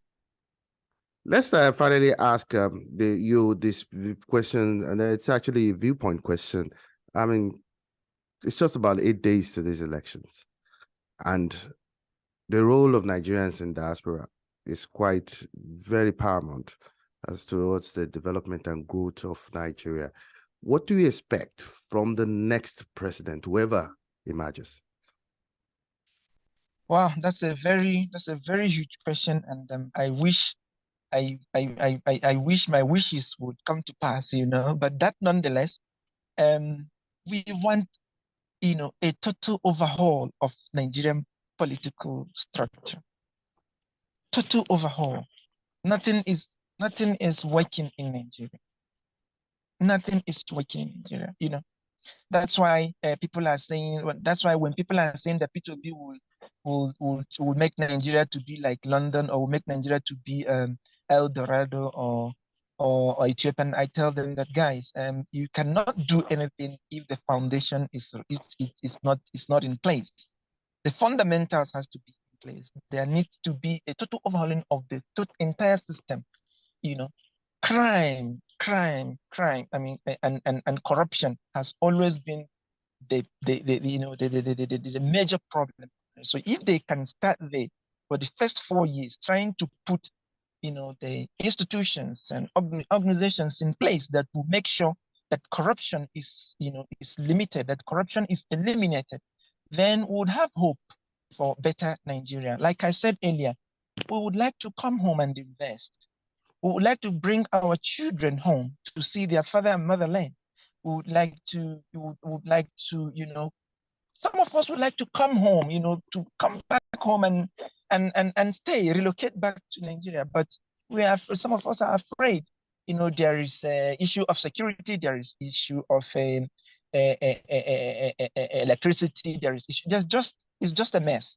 So we are hoping that the new government would start from scratch and put in place institutions, organizations, and structures that will eliminate corruption. From there, we can build other things.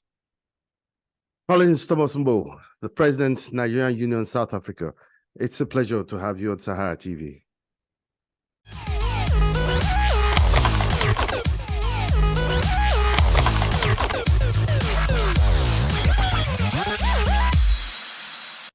It's barely 4 days to Nigeria's presidential elections, and with us to look at the political, economic, and other issues, social-cultural issues that has to do with the election is Dr. Chidozie Alex Ogbonnaya. That's the National Public Service Secretary of the Apex Igbo Social-Cultural Organization, Ohanaeze Ndigbo. It's a pleasure having you on Sahara TV, sir. Thank you. Doctor, let me first start by asking, from Ohanaeze's perspective, Ohanaeze Ndigbo's perspective, how will you assess the APC government in the past 8 years, so to speak? It's not just Ohanaeze assessment. It's a general assessment by Nigerians. Exactly. Every Nigerian now is expressing entirely, exceeding form of hardship. The one that had never been seen before. And when we talk about APC, people should always know that what we call APC today is like a group of people who have migrated from PDP and so on and so forth. It's a kind of political class that remained in charge of this affairs of government for years now. It's true they are called APC, but I can tell you a lot of people from Enugu State, Igbo land that migrated from APC, PDP to APC. One, we now rather prefer to call them a political class that have been there for about 20 years. But evidently, it is the policy and programs of APC that have been on board for a long time now. So I agree with this APC, but I want you to understand that this is an oppressive political class that have been there for years. Sometimes they go with different names. But going back to your question, every Nigerian is feeling so bad about what is happening today in this country. And if allowed to continue, it means the future is doomed. There's been various reactions to the cash crunch and fuel scarcity and other socioeconomic problems confronting the nation in recent time. What has been the stand of Ohanaeze Ndigbo, especially with regards to this cashless redesign policy or cashless policy of this government? Yeah, the problem with this country is sometimes it comes with good policies, but implementation becomes a problem. Evidently, the policy is okay, but it is implementation that is a problem. That's why you can see some banks being burnt and things like that. And people are having problems getting money. That is to say, on the other hand, they are not being able to print as much money as they are to meet the demand of the general public. And that's why having the problem. But as for the policy, it's okay.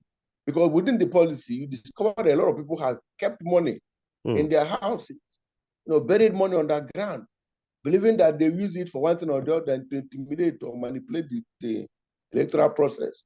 But with this now, they have no option. So assuming that they have been able to implement that policy of Naira design so that people will be free in getting money the way they wanted without this kind of problem. It's causing burning of banks and so on. Evidently, the policy is okay. And I go on to say that Ohanaeze is in support of the policy. But what Ohanaeze had earlier suggested was that they should extend the time to implement the policy fully. However, they extended to 10 February. But also happy that the president intervened by saying that they should recycle the 200 Naira notes. All this is, this intervention is as a president and commander-in-chief of the armed forces. When you have a policy and sometimes the policy is not working well, what we call feedback mechanism, you try to say, I can reorder the policy in order to benefit the masses. I think that's what the president did. In summary, the policy is good, but it is implementation that we're having problems. Let's also look at the state of insecurity, especially in the Southeast. At the moment, we've had various groups and individuals making attempts to ensure the truncation of the process, that elections will not occur in the Southeast, especially by some groups and individuals. Ohanaeze has, from time to time, actually condemned this trade by these groups. What further steps are you taking to ensure that these threats and that people are able to go out onto the polls come Saturday, sir? Well, we have encountered this kind of scenario in the past. If you recall the time of Obiano's second term, you said there wouldn't be election, but we prevailed on them and the eventual election held. If you remember the one of Soludo, you said there wouldn't be election. We prevailed on them and the eventual election was held. So this time around, they are talking about no election, and they can see the Johannes and Dibo have condemned it. Eminent Igbo persons even went to finish an embassy. A lot of people have been called. Even the IPOP themselves came out to denounce Simon Ekpa and to countenance what he's saying about it at home. I can tell you that 98% Igbo are not prepared to comply with the sit at home. On the other hand, when somebody makes such pronouncements and they see that it's not binding to public interest, evidently the public opinion will go against such policy, such statement, and finally the election will be held. Then other forms of insecurity, it is sometimes some people begin to wonder how Igbo, even when I can see that this election is something that is biting on Igbo. Everybody is coming to Nigerians, because this is a battle between ourselves. So Nigerians are geared towards this election. Igbo is not an exception. The Igbo are not an exception. So whatever insecurity may have found in the South, you discover that it will give way for this election to hold on Saturday. Let's also look at INEC's preparedness, especially with regards to these forthcoming elections.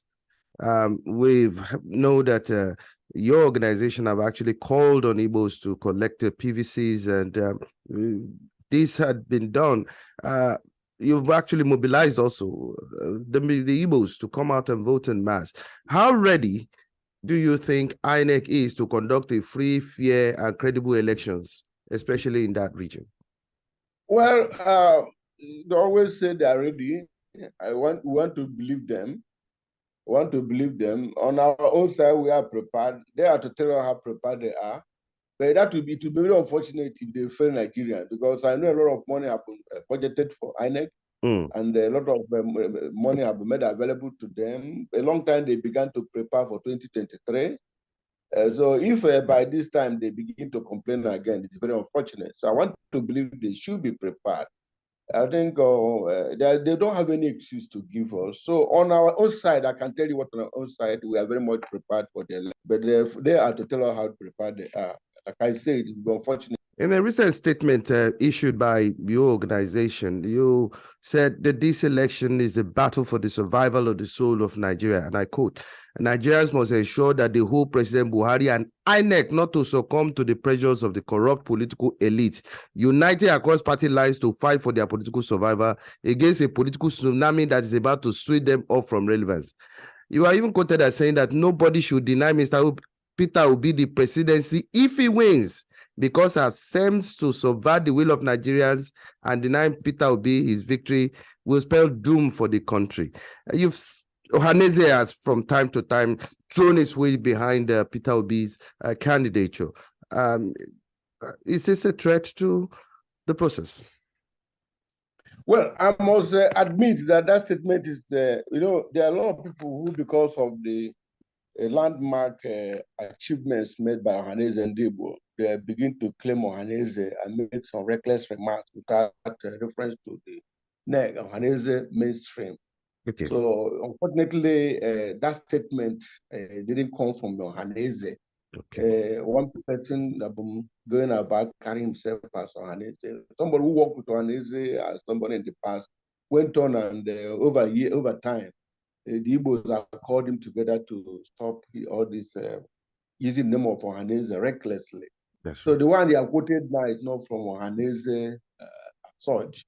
But all the same, what they are talking about P2B is just a convergence. It's a unity. It's a kind of unifying forces. Mm-hmm. The forces of history, the forces of competence, the forces of equity.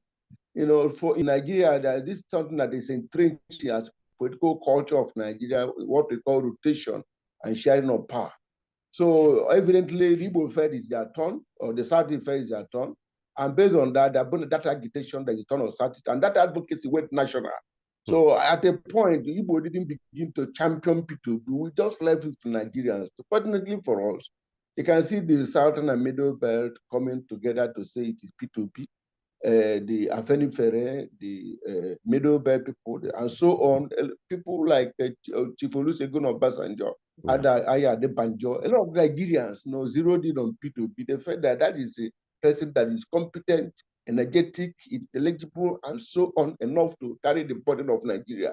That burden of Nigeria requires somebody that is young, somebody that is intelligible, somebody that has credibility, somebody who has no thought of corruption around him.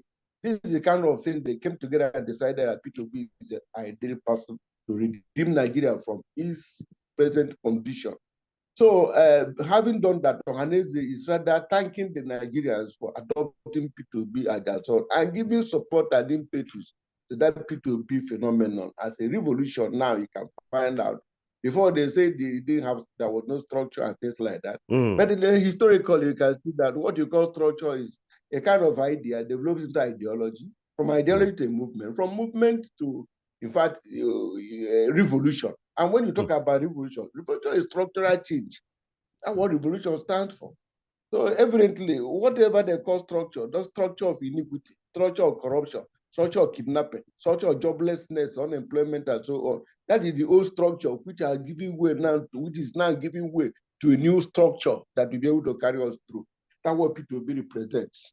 And we are happy that by forces of history and providence, P2P emerged to fit into the aspirations of many people who want Nigeria to remain united. And that is where Ohanaeze comes in. So we support P2P, not just because it's an Igbo, because of the credibility you find it, and also the forces of history, like I tried to explain. So that is what it is. So the way it is, I don't want to believe that any Igbo, any Igbo who begin to antagonize the candidates of P2P is, I wouldn't use the word that is negative, but it's a minority. Those people are in minority. And you can know, we always have what we call deviants. In any society, you always have social deviants, people who deviate from the norm. The norm, which is 99.9% that Igbos are supporting P2P, the 0.01% or 0.1%, 0.1% are the deviants. So we can always tolerate them. It's a plural, with this plurality, you can always tolerate that 1%. So that is the position. Doctor, let me ask you this final question, which is quite germane.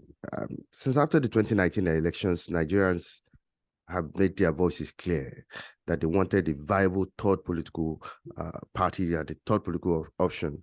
And Nigeria's modern history, the country has been dominated by the APC and PDP parties, almost to the exclusion of others, effectively creating a near two-party monopoly on power in the executive, the National Assembly, and the state level. Other parties have never really broken through. How do you think that a Peter Obi's presidency will change this trajectory at this time?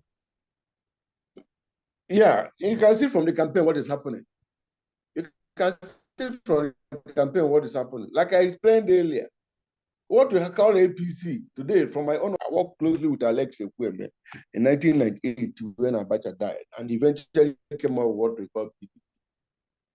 A lot of people migrated from PDP to what APC now. They're not well with their APC, but I'm sure that many of them of PDP extraction. So what Nigerians are saying is that they are not to a better standard of living. Rather, they have been unemployment. They have been a strike here and there. They have been kidnapping. There are all kinds of things. If allowed to remain, what we call Nigeria will be history in years to come. So a lot of young people now have come out to say, this is our country, we must reclaim it. Some other people, even when they are not young, but some of us are saying that our children, what about children? What about grandchildren? Yeah. So we are saying that there must be a change. So it is a change that you can see a lot of people struggling to enforce. When it comes now with P2P, you can see that a lot of changes will begin to manifest. And of course, that is where Nigeria can be proud